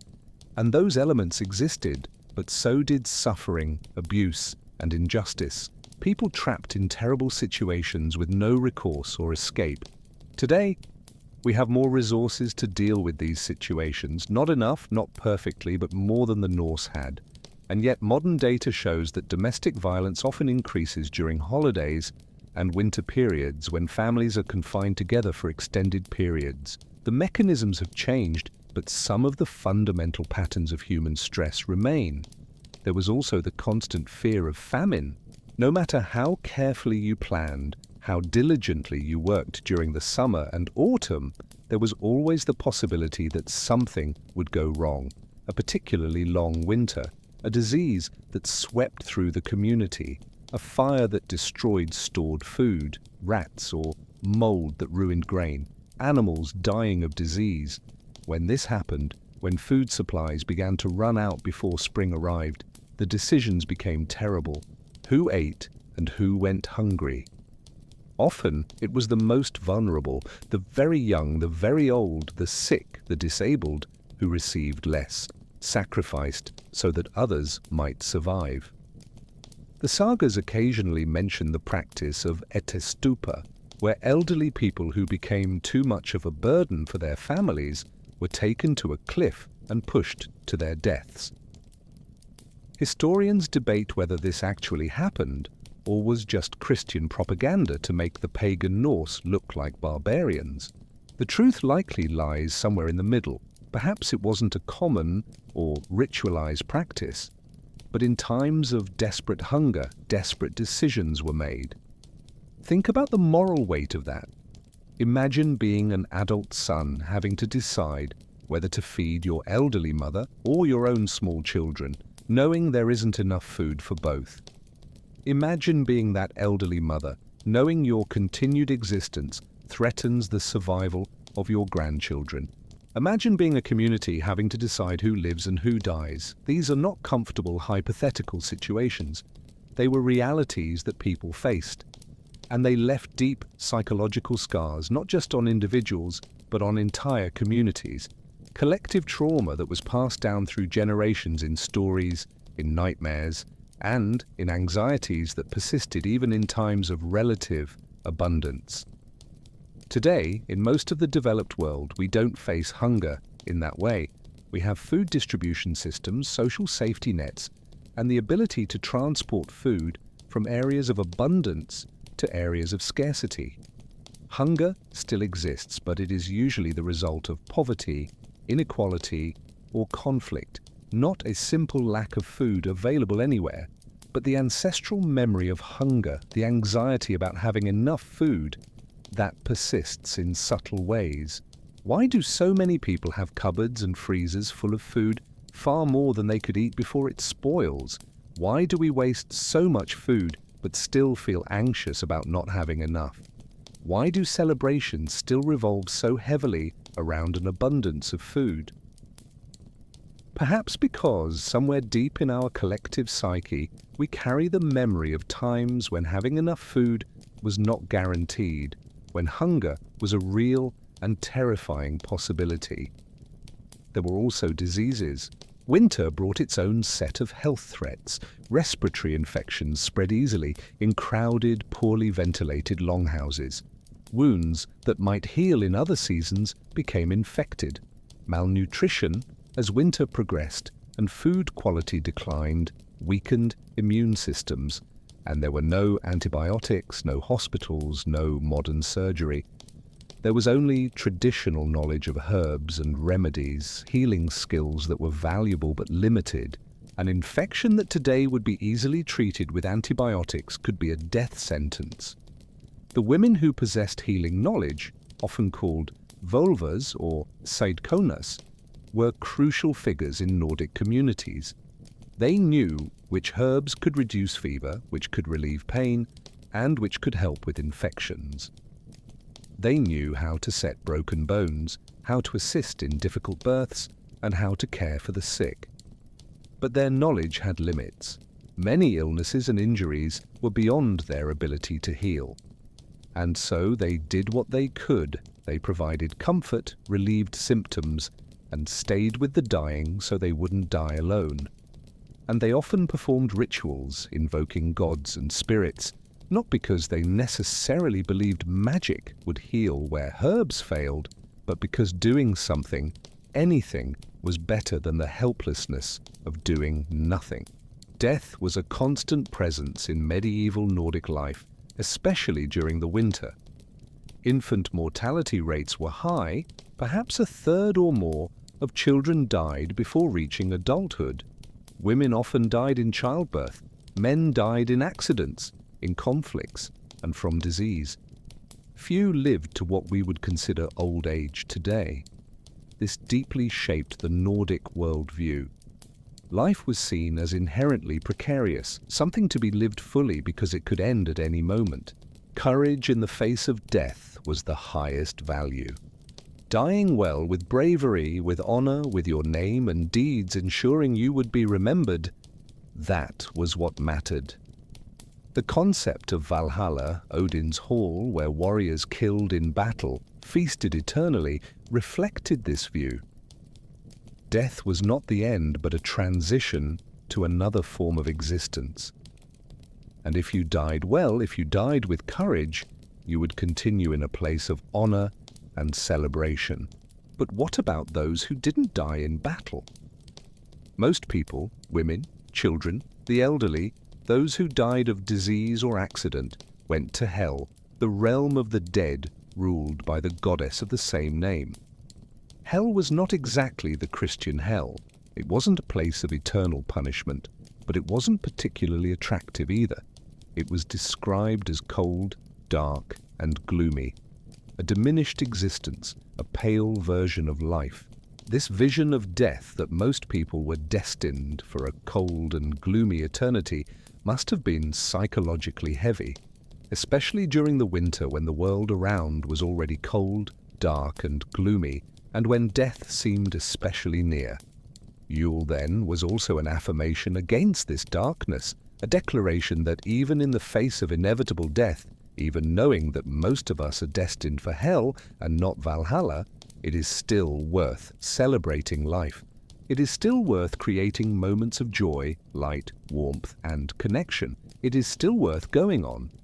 There is something deeply moving about this. These people, living lives that were brutally hard by our standards, facing difficulties and dangers we can barely imagine, knowing their lives would likely be short and their deaths likely wouldn't be glorious, they still chose to celebrate.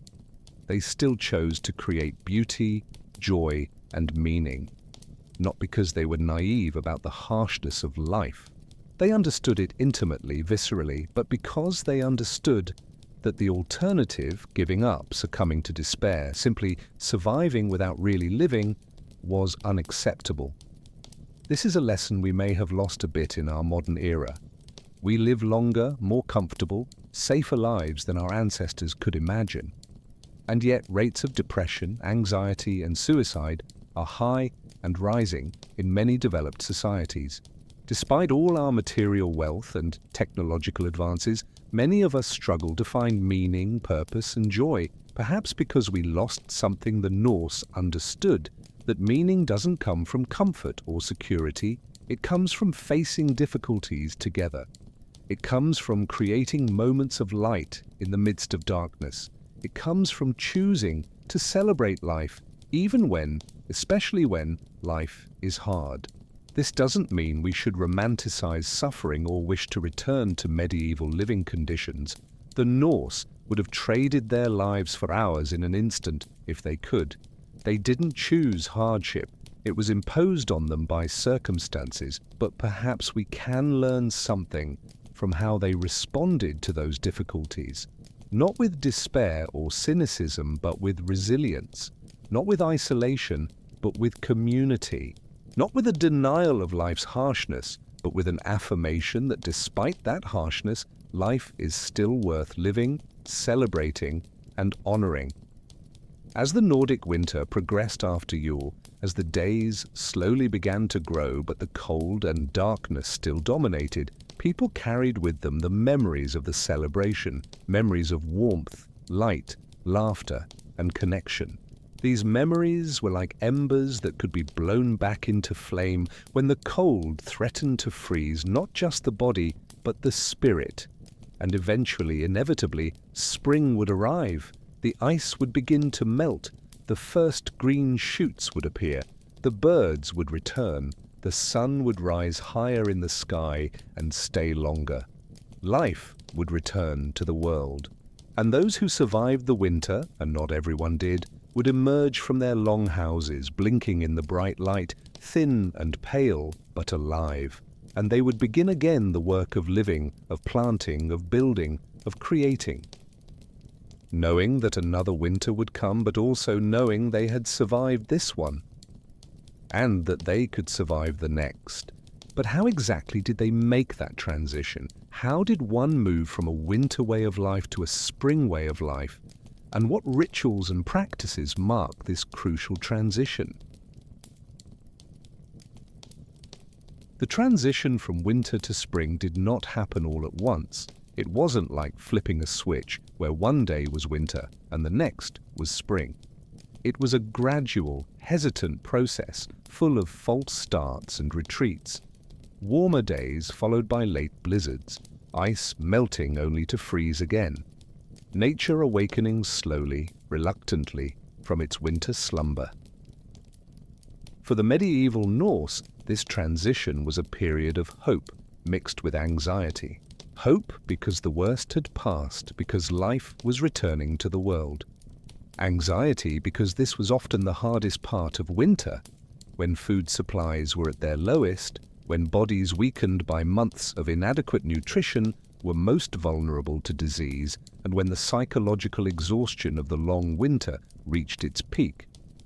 There was even a name for this period, the hunger month, or time of need.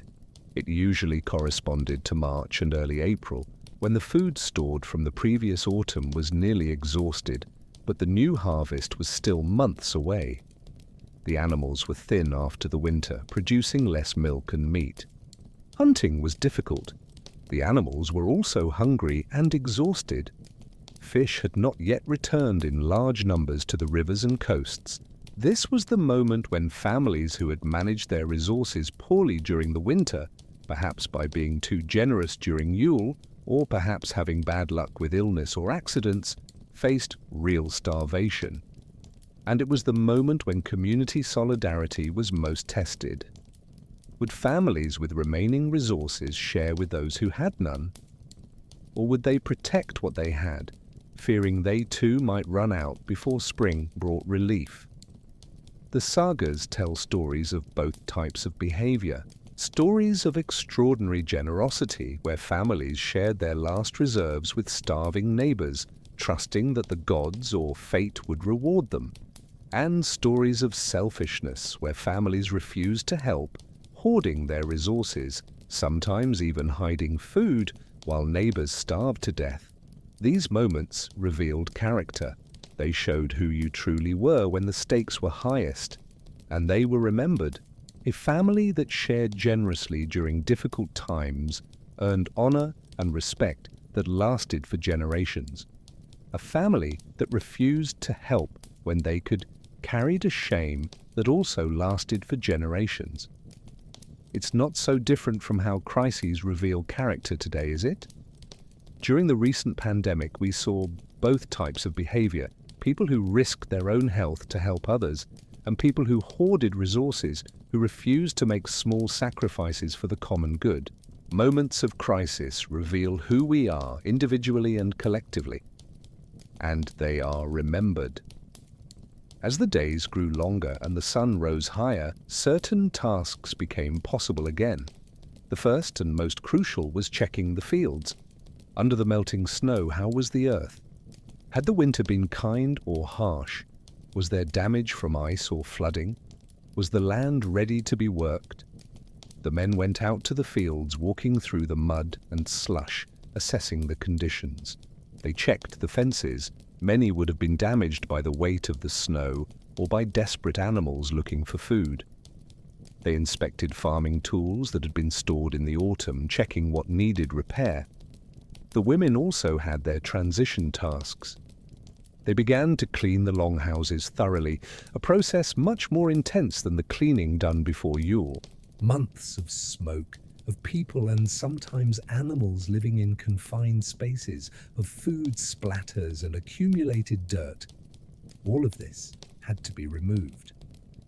The old rushes that covered the floor were removed and burned. The packed earth floor was swept and sometimes even dug up and replaced with fresh earth. Tapestries were taken off the walls, carried outside, shaken and aired out. Furs and blankets were washed in cold meltwater. Pots and utensils were scrubbed until they shone. It was exhausting work, especially for bodies weakened by months of winter.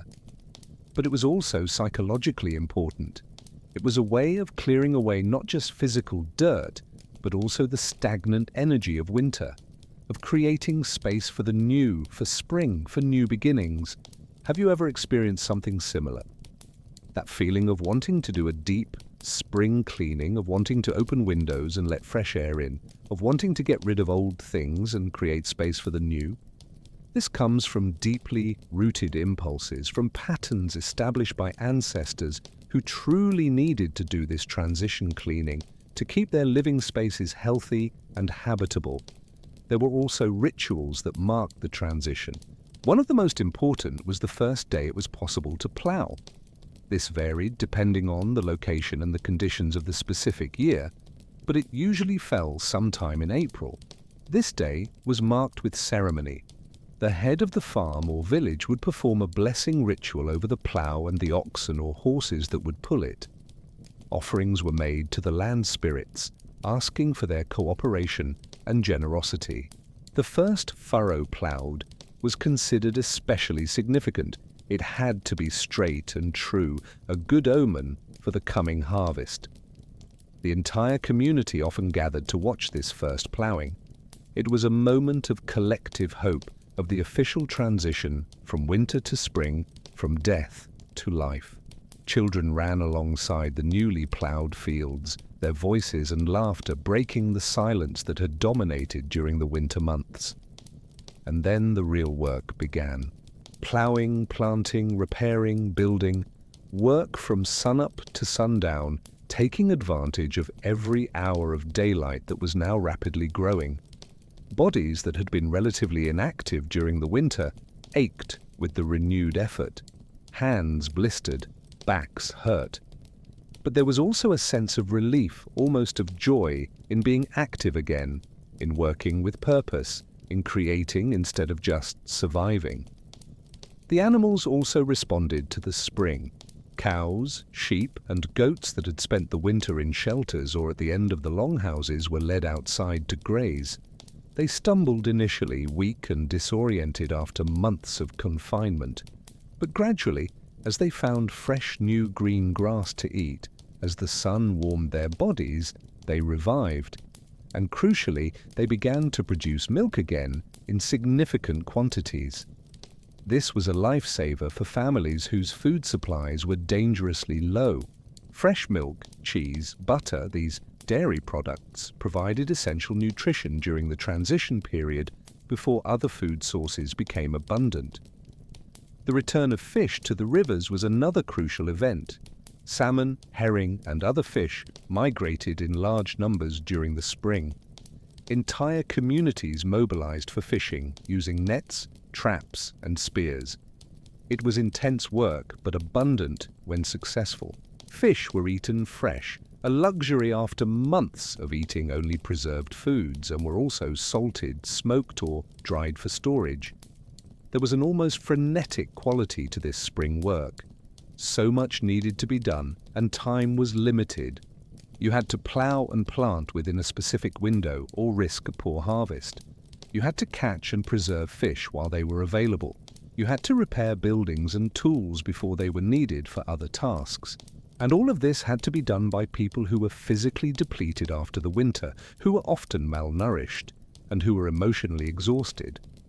It is no surprise that spring, despite being a time of renewal and hope, was also a time of high mortality. People who had survived the winter sometimes died in the spring, their bodies simply unable to cope with the renewed demands. But for those who survived, who managed to get through this difficult transition, there were rewards. The days grew longer and warmer, food became more abundant and varied. Fresh green vegetables, after months of eating only stored roots and grains, were like miracles. The first strawberry, the first cherry, the first fresh herb. These were pleasures we can hardly appreciate today when we have access to fresh produce year-round. There was also a social dimension to the transition to spring. During the winter, contact between villages and farms was limited. Travel was difficult and dangerous. Communities remained isolated, each in its own small world, but as spring progressed and the roads became passable again, people began to travel. Merchants resumed their routes, messengers brought news, families visited relatives in other villages, young people who had been betrothed during the previous winter finally met. These reconnections were important. They brought news about who had survived the winter and who had not, about which families were thriving and which were struggling, about conflicts that had arisen and alliances that had been formed, about political changes in wider regions, and they also brought opportunities. Opportunities for trade, for arranging marriages, for forming alliances, and for resolving disputes that had been pending during the winter. Spring was when the broader Nordic society reconnected after months of fragmentation. One of the most important events of the spring was the Thing, the assembly where legal disputes were resolved, laws were discussed, and community decisions were made. The Thing usually happened once a year, in spring or early summer, when travel was possible, but before agricultural work became too intense. People came from long distances for the Thing. It was part court, part parliament, part trade fair, and part social gathering. Disputes that had accumulated during the year were presented before the assembly. Witnesses testified, arguments were made, and the assembly decided, not an individual judge, but the community collectively. The Thing was a remarkable expression of early democracy. Not democracy in the modern sense. Women generally could not participate. Slaves certainly could not. And wealthier, more powerful men had more influence.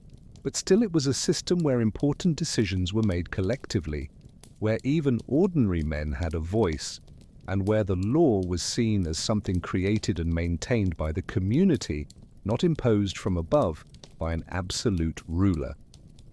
This tradition of community assembly, of collective decision-making, is part of the Nordic legacy that influenced the development of democratic institutions in Scandinavia and beyond. The modern parliaments of Iceland, Norway, Denmark, and Sweden all trace their origins back to these ancient Thing assemblies. But returning to the individual experience of the transition to spring, there was also a deeply personal and psychological dimension. After months of darkness, confinement, and hardship, spring brought a sense of release. You could go outside again, you could feel the sun on your face. You could see colors beyond white, gray, and brown. You could hear birds singing, water running, and wind in the leaves. These sensory stimuli after months of relative sensory deprivation must have been almost overwhelming. Imagine not seeing green for 6 months and then suddenly being surrounded by it. Imagine not hearing birds and then suddenly the air is full of their song. Imagine not feeling real warmth and then suddenly the sun warming your skin. It is no surprise that many cultures, including the Nordic one, associated spring with rebirth, renewal, and resurrection. The experience of winter to spring was like dying and coming back to life. The world died in winter and was reborn in spring. And you, having survived the winter, were also reborn in a way. This visceral experience of seasonal death and rebirth deeply shaped the Nordic worldview. It reinforced the belief in cycles, that nothing was permanent, neither the good nor the bad, that after darkness always came light, that after death always came rebirth, that the world was fundamentally cyclical, not linear. This cyclical view contrasts with the more linear view that dominates much of modern Western thought, particularly under Christian influence. Christianity tends to see history as linear, moving from creation to fall to redemption to final judgment. Progress, or at least movement in one direction, is assumed. The Nordic view was different. The world had been created, it would be destroyed in Ragnarok, the twilight of the gods, and then it would be created again, cycles within cycles. Nothing was permanent, but nothing was final. There was always another cycle, another chance, another beginning. There is something comforting in this view, especially when you are going through hardship. If you believe life is cyclical, then you know that difficult times will not last forever. Spring always follows winter. Light always returns after darkness. You just have to survive, persist, and wait for the cycle to turn. But there is also something challenging in this. If everything is cyclical, then good times don't last either. Summer always gives way to autumn, autumn to winter. You cannot simply relax and enjoy the abundance. You must always be preparing for the next phase, the next challenge. This awareness of cycles, that nothing is permanent, created a certain psychological resilience. The Norse did not expect life to be easy or stable. They expected change, challenge, and difficulty. And so when those things came, they were not caught completely by surprise. They had prepared psychologically, if not always materially. Today, many of us expect stability. We expect things to continue basically as they are. We expect constant progress, gradual improvement. And then when crises happen, economic, political, environmental, personal, we are shocked, disoriented, and unable to cope. Perhaps there is something to learn from the Nordic worldview.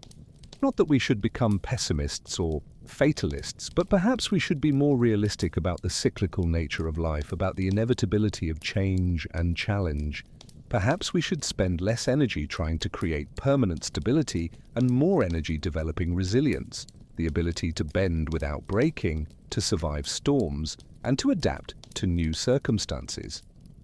As spring progressed into summer, as the days grew longer and warmer, and as food became abundant again, the Norse did not forget the winter they had survived. They carried its lessons with them. Lessons about preparation, about community, about resilience, and about the value of life in the face of death. And they knew with absolute certainty that another winter would come. And so they worked during the months of light and warmth to prepare, to store food, to repair shelters, and to strengthen community bonds that would be tested again when the darkness returned. But how did these annual cycles connect with larger cycles of life? How did the Norse understand their own journey from birth to death within these larger seasonal rhythms? And what lessons about living well, about facing hardship, and about finding meaning amid suffering did they develop through generations of survival in this challenging environment? The life of a medieval Norseman was measured not just in years, but in winters. When asked about their age, they would often respond in terms of how many winters they had survived. "I have seen 40 winters," someone might say. Not 40 years, but 40 winters. Because winter was the test, the ordeal, the moment that determined whether you would continue living or not. This way of counting time reveals something profound about how they viewed life. Not as a smooth, linear progression, but as a series of challenges to be overcome. Each winter was a mountain to be climbed. If you reached the top and descended the other side into spring, you had won. You had earned another year of life.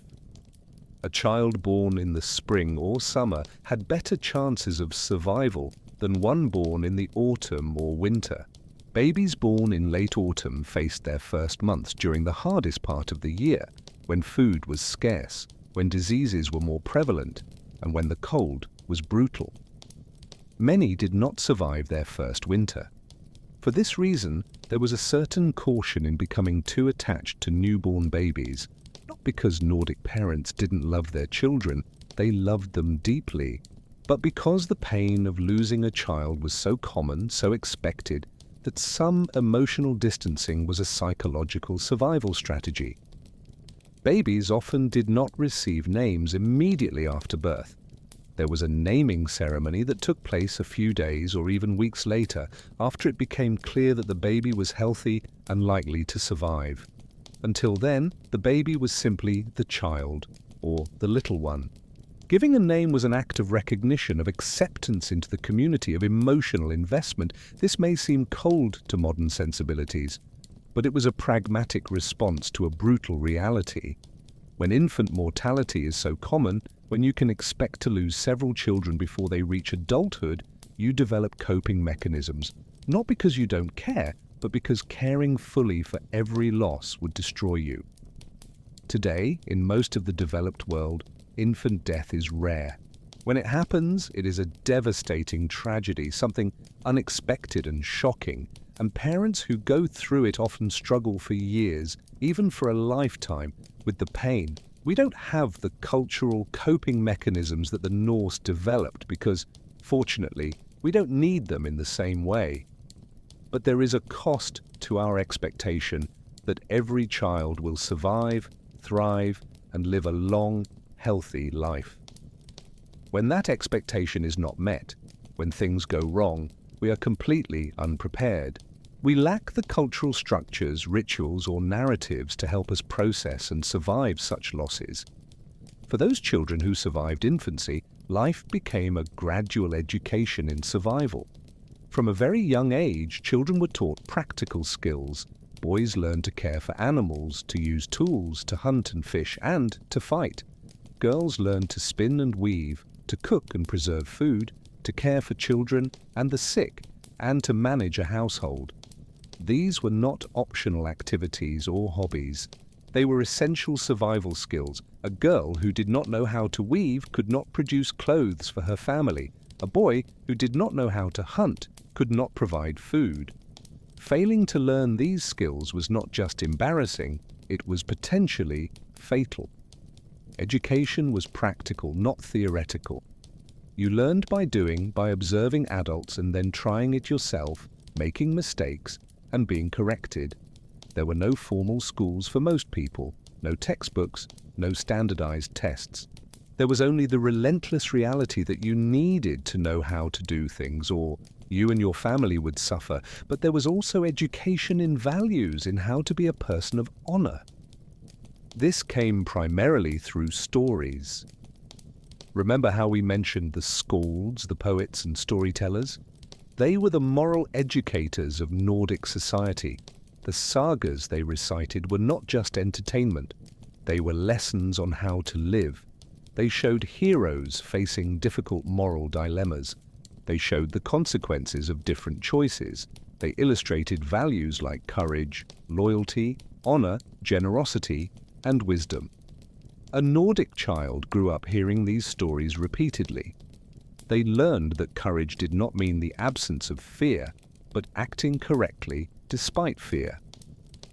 That loyalty to family and friends was more important than personal gain. That your reputation, how you were seen by others, was your most precious possession. That dying with honor was better than living with shame. These values were reinforced not only through stories, but through the entire structure of society. Honorable behavior was publicly praised. Shameful behavior was publicly condemned. Your position in the community depended on your reputation, and your reputation depended on your actions. This created tremendous social pressure for conformity, to live according to the community's values, but it also created clarity. You knew what was expected of you. You knew how to earn respect and how to lose it. There was no significant moral ambiguity, at least not on fundamental issues of honor and shame. Compare this with modern life, where there is often confusion about values. Different groups have different ideas about what constitutes moral behavior. There is no clear consensus. This offers more individual freedom, certainly, but it can also create anxiety, uncertainty, and a sense of being adrift without clear guidance. As Nordic children grew and became teenagers, they took on increasingly greater responsibilities. At 12 or 13, a boy might be expected to do the work of an adult man in many tasks. A girl of the same age might be managing significant aspects of a household. And at 15 or 16, many were ready to marry and start their own families. This seems shockingly young by modern standards, but it made sense in their context. Life expectancy was short, perhaps 35 to 40 years on average. If you waited until your 20s to start a family, you would have fewer years to have and raise children. And having enough children who survived to adulthood was crucial for security in old age. Marriages were generally arranged by families, though the young people involved usually had some say in the matter. Marriage was not primarily about romantic love, though love certainly could and often did develop. It was about creating alliances between families, about combining resources, and about producing the next generation. A young woman marrying left her family home and moved into her husband's house. This could be terrifying. You were leaving everything you knew, your family, your home, your community, and entering an unfamiliar environment where you would be the youngest, lowest status, and most vulnerable person. Your success depended on your ability to navigate complex relationships, particularly with your mother-in-law, who was still the mistress of the house. You had to prove your worth through hard work, skill, and, crucially, by giving birth to children, especially sons. A woman who was infertile or who gave birth only to daughters or whose children died in infancy was in a precarious position. Her husband could divorce her, and in Nordic society, divorce was relatively easy and did not carry the stigma it would in later Christian societies. But divorce meant you had to return to your family of origin, a failed woman, a burden rather than an asset. For young men, the challenge was different but equally significant.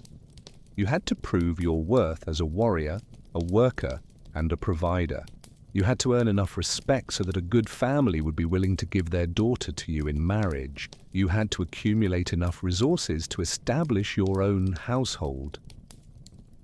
Some young men did this by staying home, working on the family farm, and gradually taking on more responsibility until eventually inheriting. Others sought fortune elsewhere, joining trade expeditions, going on Viking raids, or offering their services as warriors to powerful chieftains. These expeditions were risky. Many young men who left never returned, killed in battle, lost at sea, or victims of disease in foreign lands.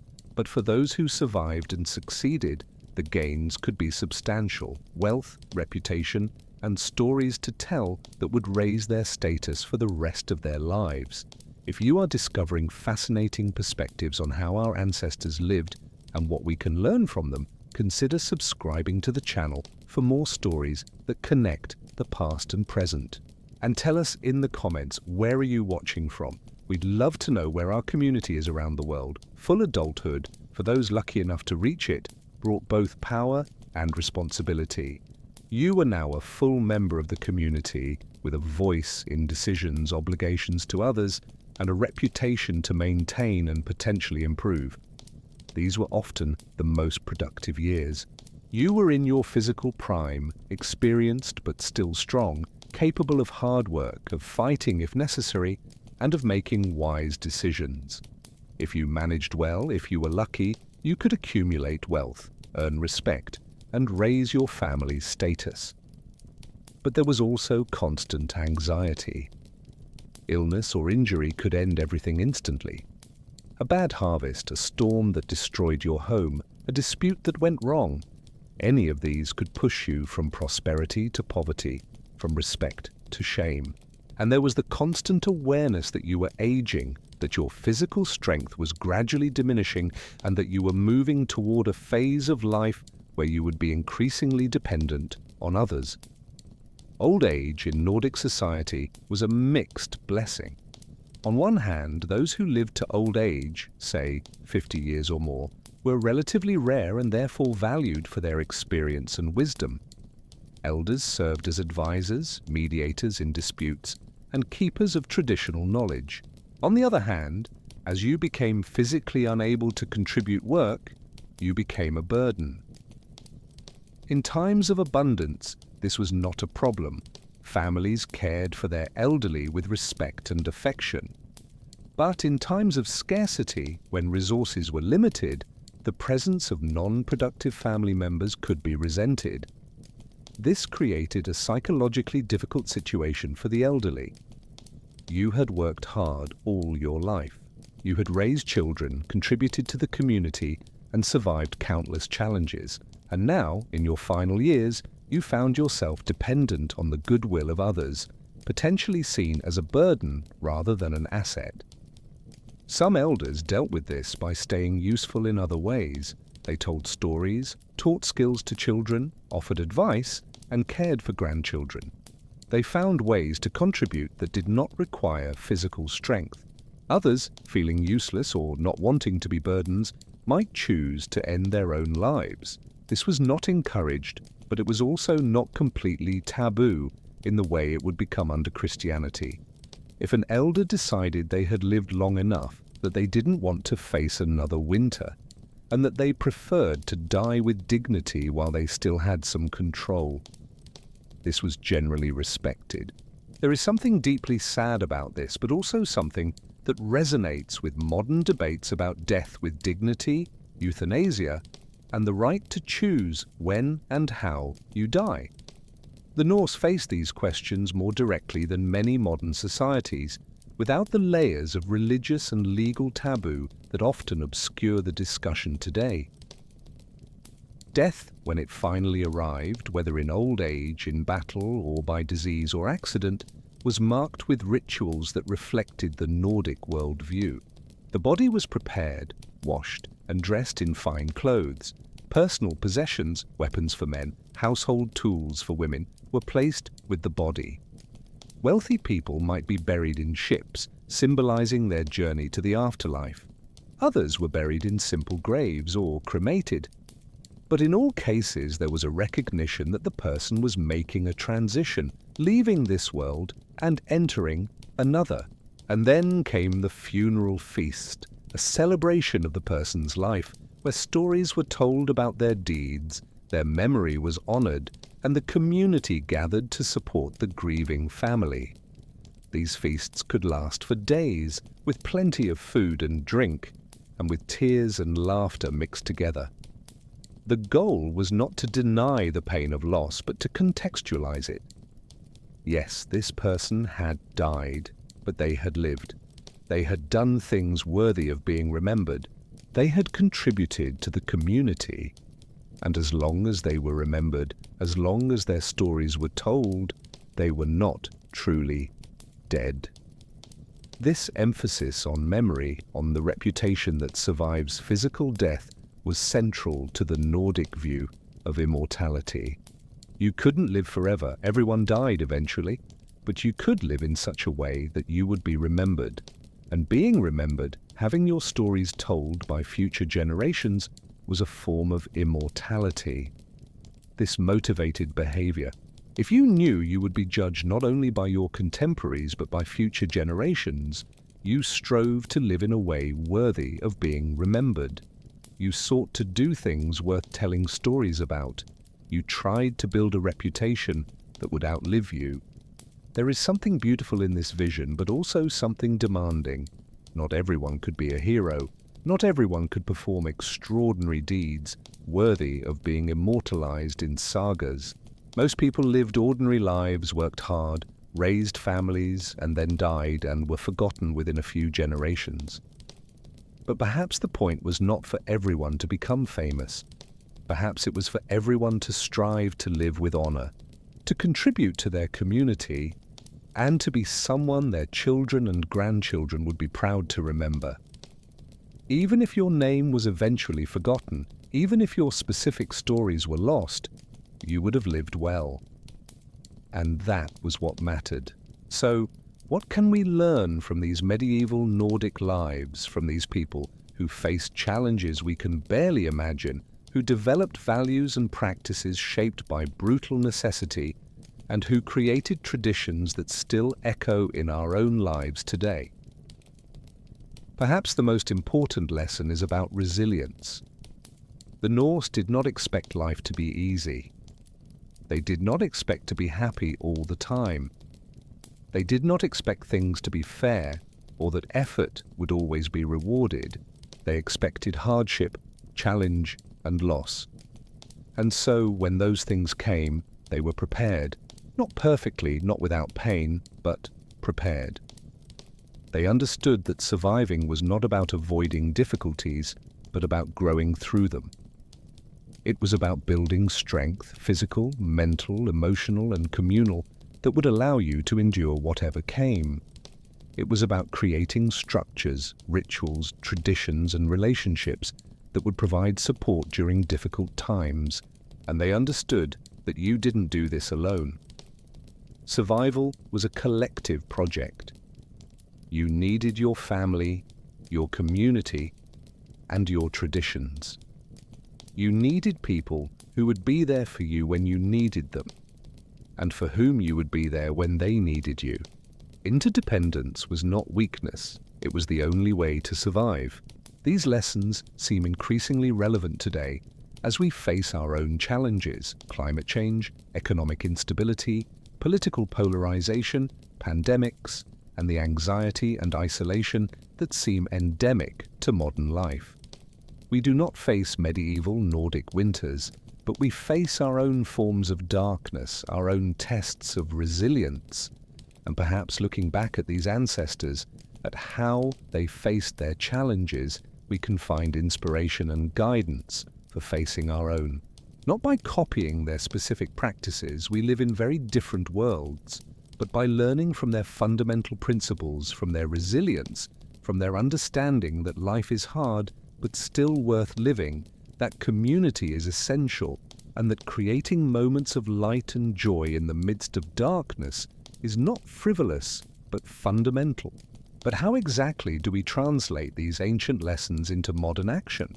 How do we take wisdom from a world so different from ours and apply it to our own lives? And what can these ancient traditions of winter celebration, community, and resilience teach us about how to live well in the 21st century? We are separated from those medieval Norsemen by more than 1,000 years, by technological, social, and cultural revolutions that have completely transformed the human experience. We live in heated houses, not smoky longhouses. We buy food in supermarkets. We don't store salted meat for the winter. We connect through screens, not around bonfires.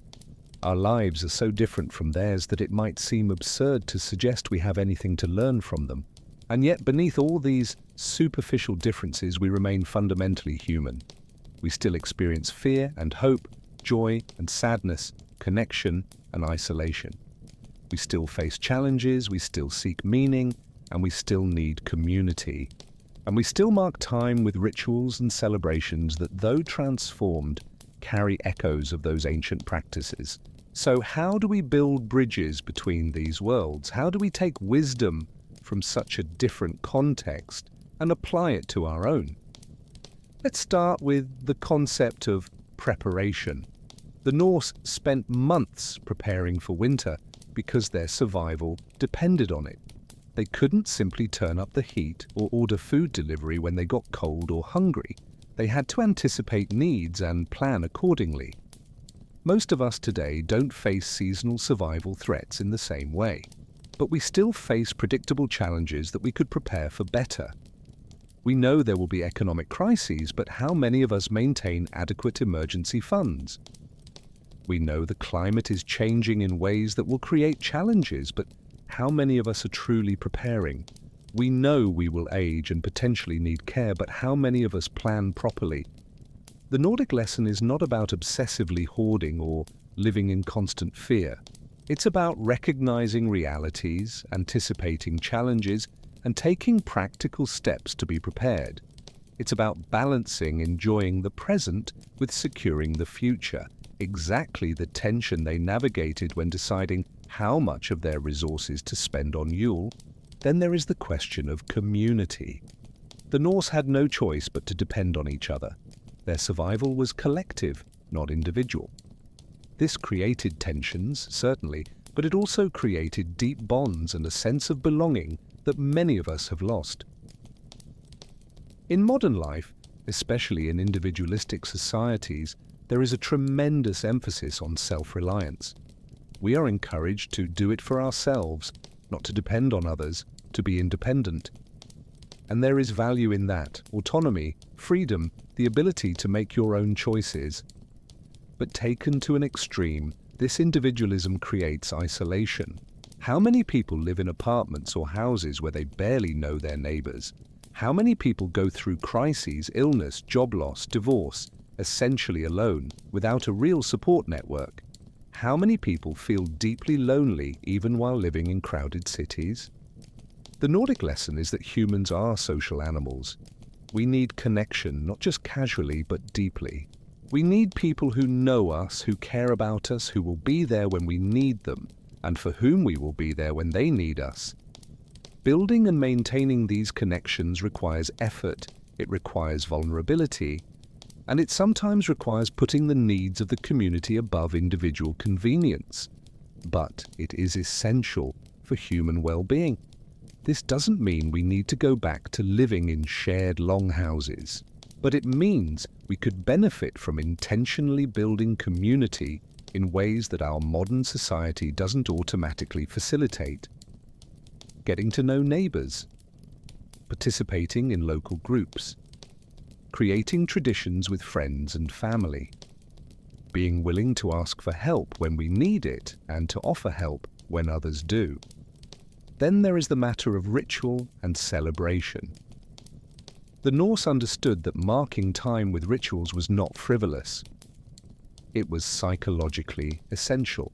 It gave structure to the year, created moments of anticipation and joy, and provided relief from the hard work and hardship of daily life. Many of us today maintain year-end celebrations, but often in ways that have become stressful rather than joyful. Commercialization has transformed what should be about connection and meaning into a frantic shopping race. Unrealistic expectations about how celebrations should be create disappointment and anxiety. Social obligations replace genuine connections. The Nordic lesson is that rituals and celebrations should serve us, not enslave us.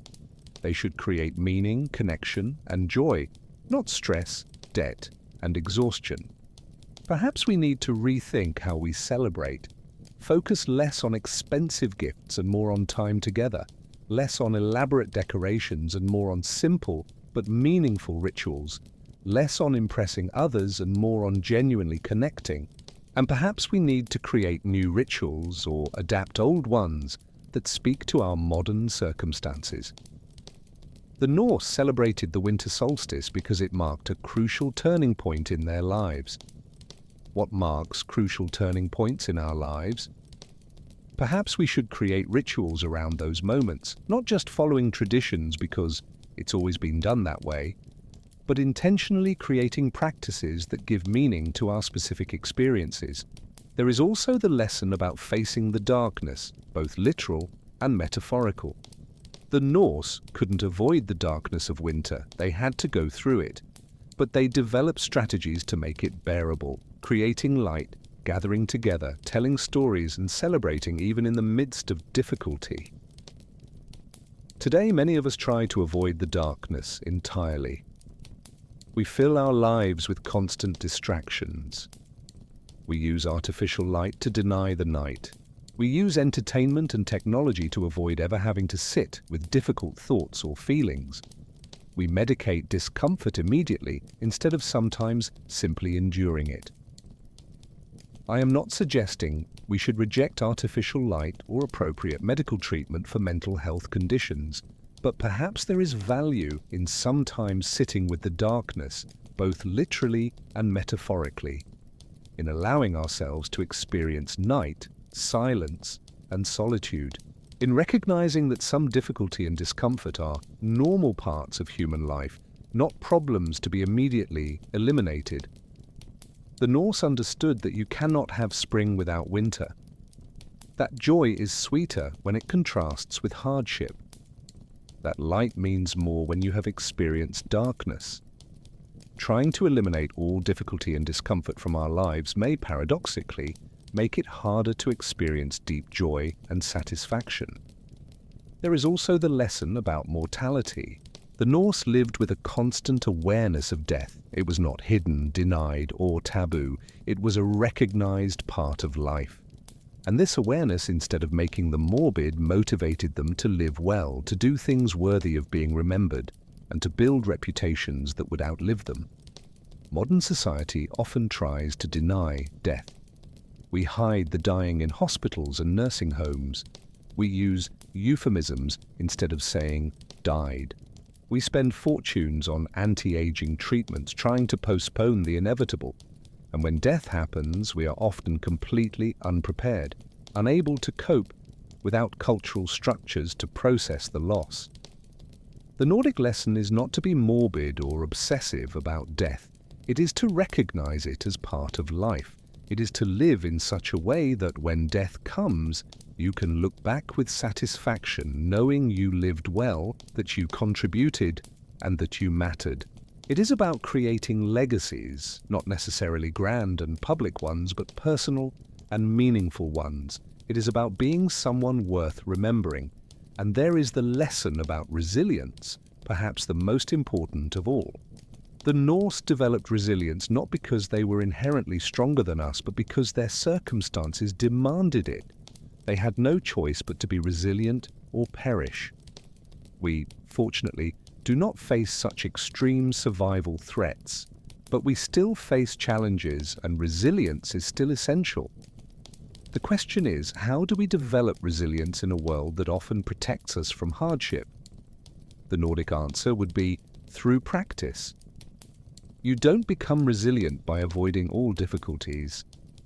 You become resilient by facing challenges, failing sometimes, learning and trying again. You become resilient by building skills, not just physical, but emotional and social. You become resilient by creating support networks that will sustain you through difficult times, and you become resilient by developing what we might call psychological strength, the ability to endure discomfort, to delay gratification, to persist in the face of difficulties, and to maintain hope even when things look bleak. These are not skills you learn from a book or a video. They are skills you develop through experience, through actually facing and overcoming challenges.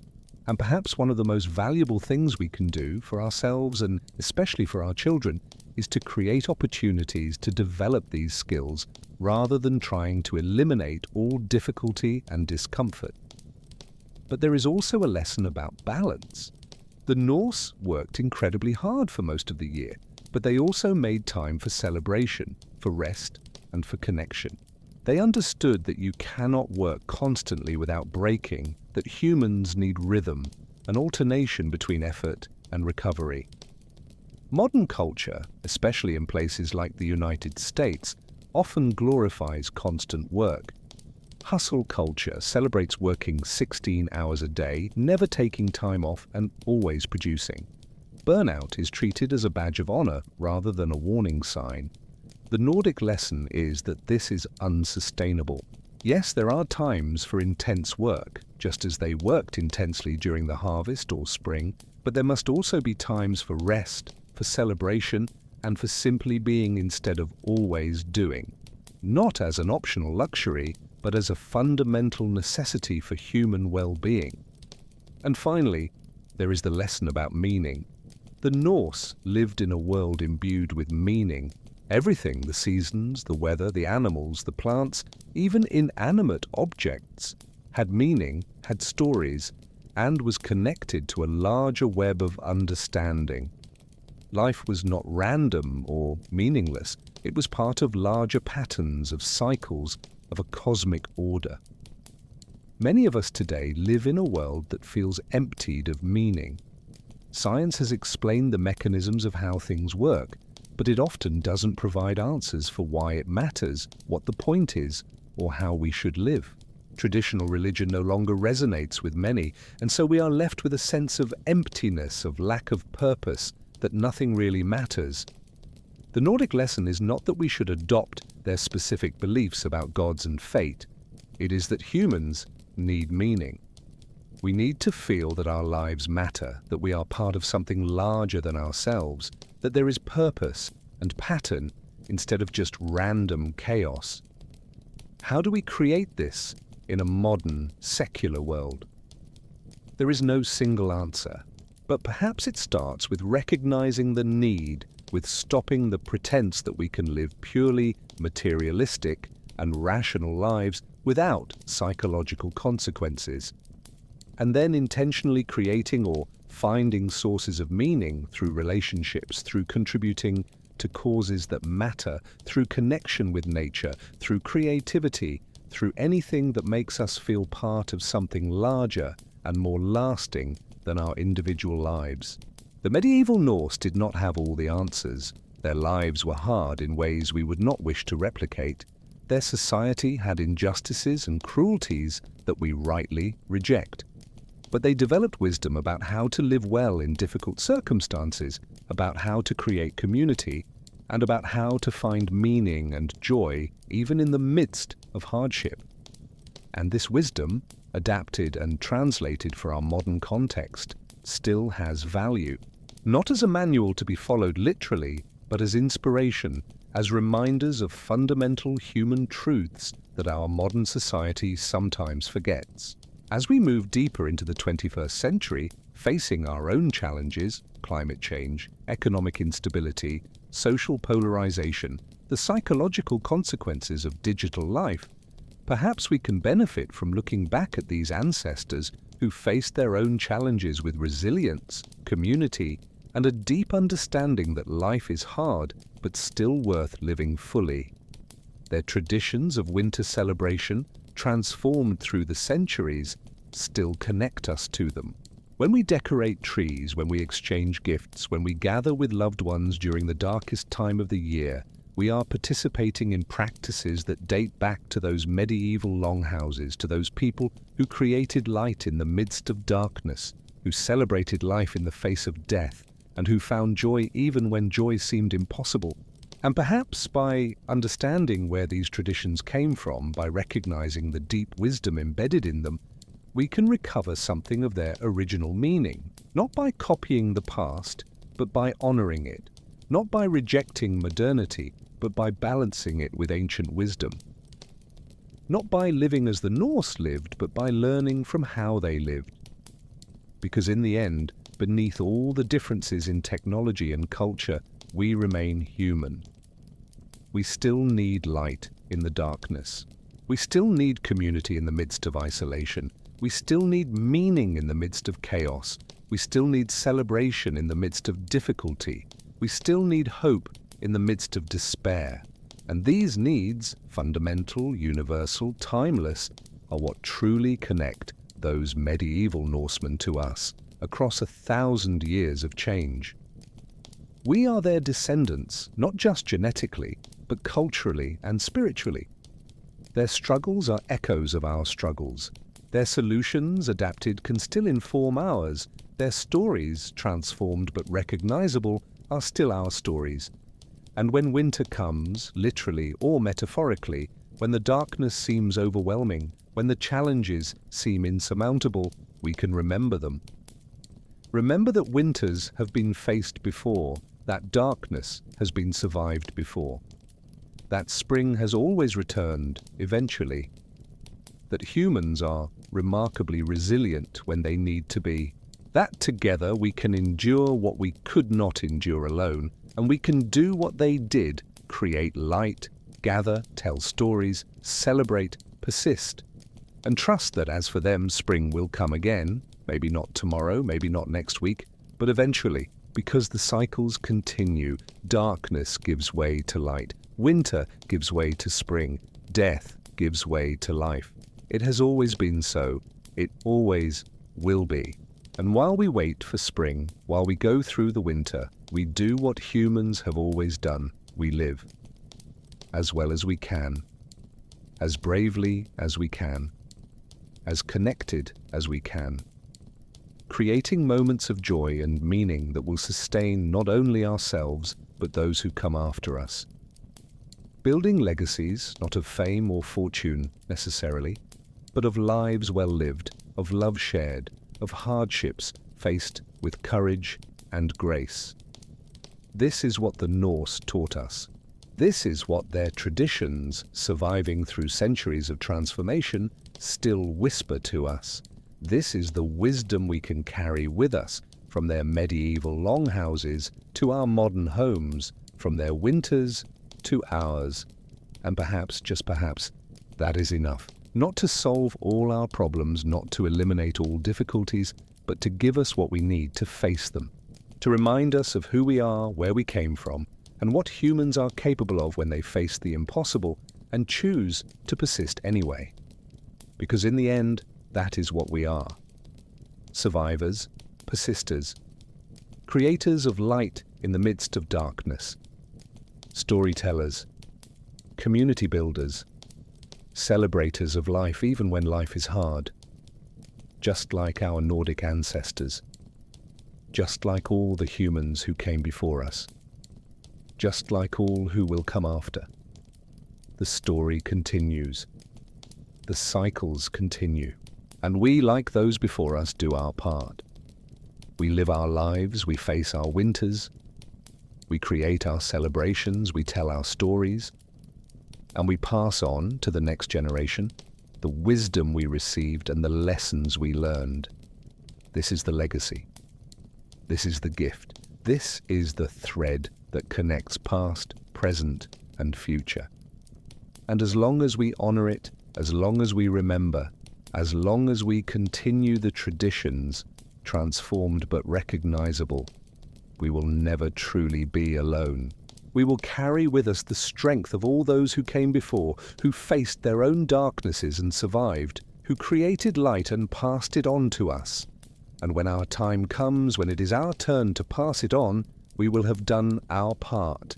We will have survived our winters. We will have created our light. We will have told our stories, and we will have added our thread to the continuous fabric of human experience, connecting those who came before with those who will come after. This is the true meaning of the traditions we inherited from those medieval Norsemen, not just practices to be followed, but connections to be honored, not just empty rituals, but living wisdom, not just the past, but a bridge to the future. And as we cross that bridge, as we honor where we came from while moving toward where we are going, we will carry with us the best of both worlds, the wisdom of the past and the possibilities of the future, the resilience of our ancestors and the hope of our descendants, the darkness we survived and the light we created. This is the gift the Norse gave us. This is the legacy we carry. This is the story we keep telling, generation after generation, winter after winter, darkness after darkness, always creating light, always persisting, always waiting for the spring that we know with absolute certainty will eventually come. And so we reach the end of our journey through time, back from those medieval Scandinavian longhouses to our modern present. We have traveled through 1,000 years of transformation, following the thread of traditions that stretch from Nordic bonfires to Christmas lights twinkling in windows around the world. But before we part ways, it is worth pausing to reflect on what we have truly discovered on this journey. On the most superficial level, we have learned fascinating historical facts. We've learned how the medieval Norse lived, how they celebrated the winter solstice, and where many of our year-end traditions originated.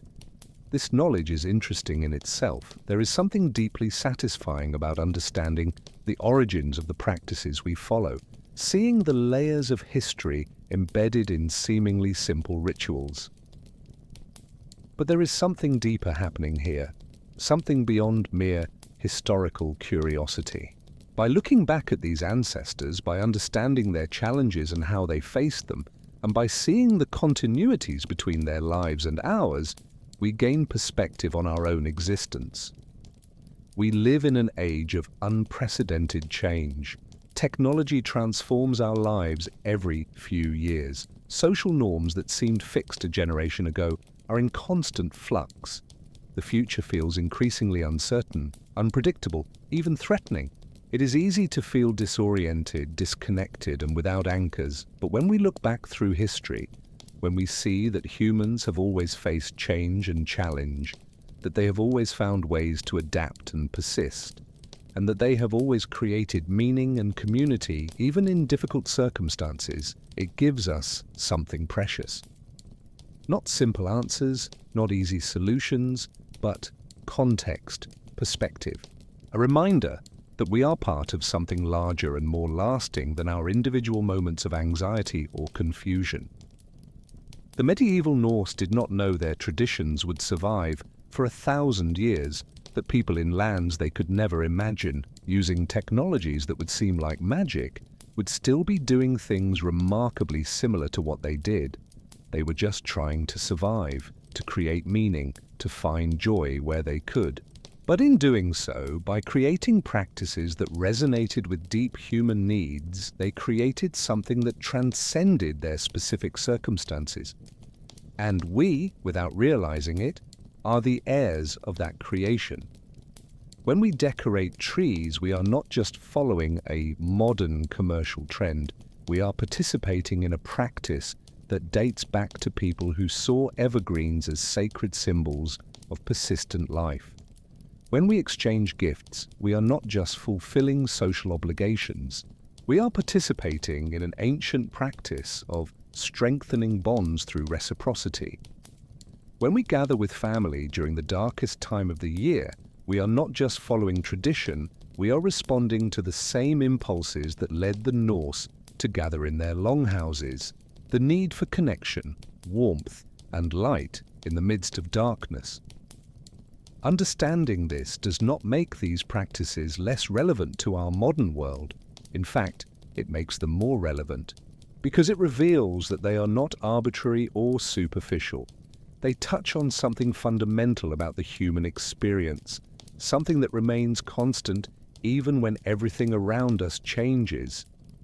But this understanding also challenges us.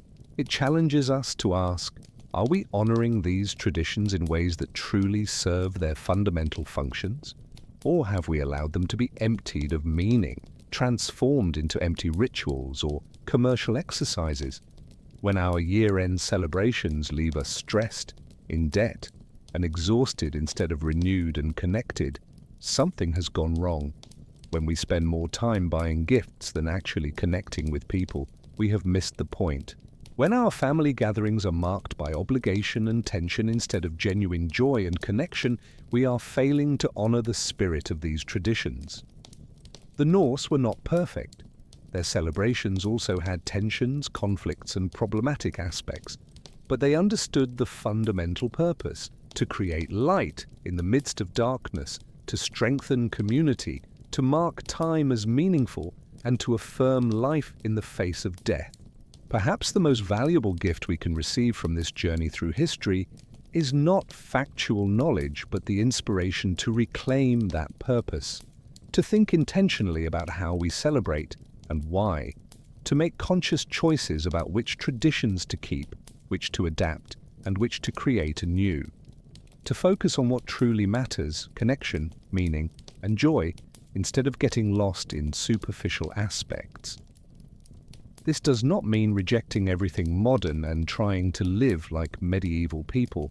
That would be absurd and impossible, but it means balancing modernity with timeless wisdom. It means using technology and abundance in ways that serve fundamental human needs instead of distancing us from them. It means creating traditions that work for our specific lives while honoring the deep human impulses that gave birth to these practices in the first place. And it means recognizing that no matter how much our circumstances have changed, we still face fundamentally human challenges. We don't face literal Nordic winters, but we face our own forms of darkness, depression, anxiety, isolation, loss of meaning, and uncertainty about the future. And the strategies the Norse developed, creating light, gathering community, marking time with ritual, telling stories, and persisting with hope, are still relevant. There is also something deeply comforting in recognizing our connection to the past. In a world that often feels like it's changing too fast, where everything seems new and disorienting, there is stability in knowing that we are part of a long story, that the people who came before us faced their own challenges and survived, that they developed wisdom we can access, that they created traditions that still connect us to them across centuries. When you light candles during a winter celebration, you are doing what humans have done for thousands of years, creating light in the midst of darkness. When you share a meal with loved ones, you are participating in one of the oldest and most fundamental human rituals. When you tell stories, you are doing what the Nordic skalds did, what storytellers in every culture have always done, passing on wisdom, values, and memory. You are not alone. You have never been alone. You are part of an unbroken chain of humanity that stretches back through countless generations and will stretch forward through generations yet unborn. And the traditions you practice, however transformed they may be, are threads that connect you to that chain. There is responsibility in this too, because if we are heirs to traditions, we are also their guardians. What do we pass on to the next generation? What versions of these ancient practices will they inherit from us? Will we be passing on empty, commercialized rituals? Or will we be passing on living practices that still serve their fundamental functions of creating meaning, community, and joy? These are choices we make individually and collectively. And they matter, not in grand dramatic ways perhaps, but in subtle and cumulative ways. Every time we choose genuine connection over superficial obligation, every time we create meaning instead of just consuming, every time we honor the spirit of a tradition instead of just following its form, we are doing our part in keeping something valuable alive. And when we pass these practices on to our children, when we explain not just what we do, but why we do it, when we help the next generation understand the layers of meaning embedded in seemingly simple rituals, we are ensuring that these traditions will continue transformed but recognizable for another 1,000 years. The medieval Norse who celebrated Yule in their longhouses could not have imagined the world we live in. But they would understand immediately and viscerally why we still gather during the darkest time of the year, why we still create light, why we still share meals, why we still exchange gifts, why we still tell stories, why we still mark this time as special, sacred, and different from ordinary time, because these practices touch on something that does not change, no matter how much the world around us changes. They touch on fundamental human needs that were true 1,000 years ago and are still true today, and they will be true 1,000 years in the future, no matter what technological and social transformations come. As long as there are humans, there will be a need for light in the midst of darkness, a need for connection in the midst of isolation, a need for meaning in the midst of chaos, a need for celebration in the midst of difficulty, a need for hope in the midst of despair. And as long as there are those needs, there will be traditions transformed, adapted, created anew, but fundamentally recognizable, that serve them. Traditions that connect us to each other, to our past, to our future, and to our shared humanity. This is the real gift the Norse gave us. Not just specific practices, but a model of how humans create meaning and community in the face of hardship. A reminder that we are resilient, creative, and capable of finding joy even when joy seems impossible. A demonstration that it is worth persisting, that spring always returns, and that light always wins over darkness eventually. And so, as this story comes to an end, as we prepare to return to our own lives, we carry these lessons with us. Not as rigid rules to be followed, but as inspiration, not as definitive answers, but as wisdom to inform our own searches for meaning and connection. We carry the light those Norsemen created in their longhouses 1,000 years ago, transformed, passed through countless hands, adapted to countless contexts, but still recognizable, still alive, still capable of illuminating our own paths through our own darknesses. And when we light our own lights, literal or metaphorical, during the next dark season, we will do so knowing that we are not just following tradition. We are participating in something deep and lasting. We are connecting with ancestors we never knew, but who shared our humanity. We are affirming, as they affirmed, that life is worth living, that community is worth building, and that joy is worth creating, even when, especially when, circumstances are difficult. This is the true inheritance of the Nordic Yule. Not just Christmas trees and gifts, not just 12 days of celebration, but a philosophy of life, an understanding that we are stronger together than alone, that creating moments of light and joy is not frivolous, but essential, that persisting through the darkness is worth it because spring always returns, that our lives, however ordinary they may seem, are part of a larger and more meaningful story. And with that understanding, with that connection to the past, and that hope for the future, we can face our own winters, whatever they may be, with a little more courage, a little more resilience, and a little more confidence that we will survive, that we will persist, and that we will create our own light. Because that is what humans do, that is what we have always done, that is what we will always do. And as long as we keep doing it, as long as we keep creating light, building community, telling stories, and celebrating life, the chain remains unbroken. The legacy continues, and those medieval Norsemen in their longhouses so long ago are not truly lost. They live on in us, in our practices, in our inherited wisdom, and in our ongoing capacity to find joy and meaning even in the midst of hardship.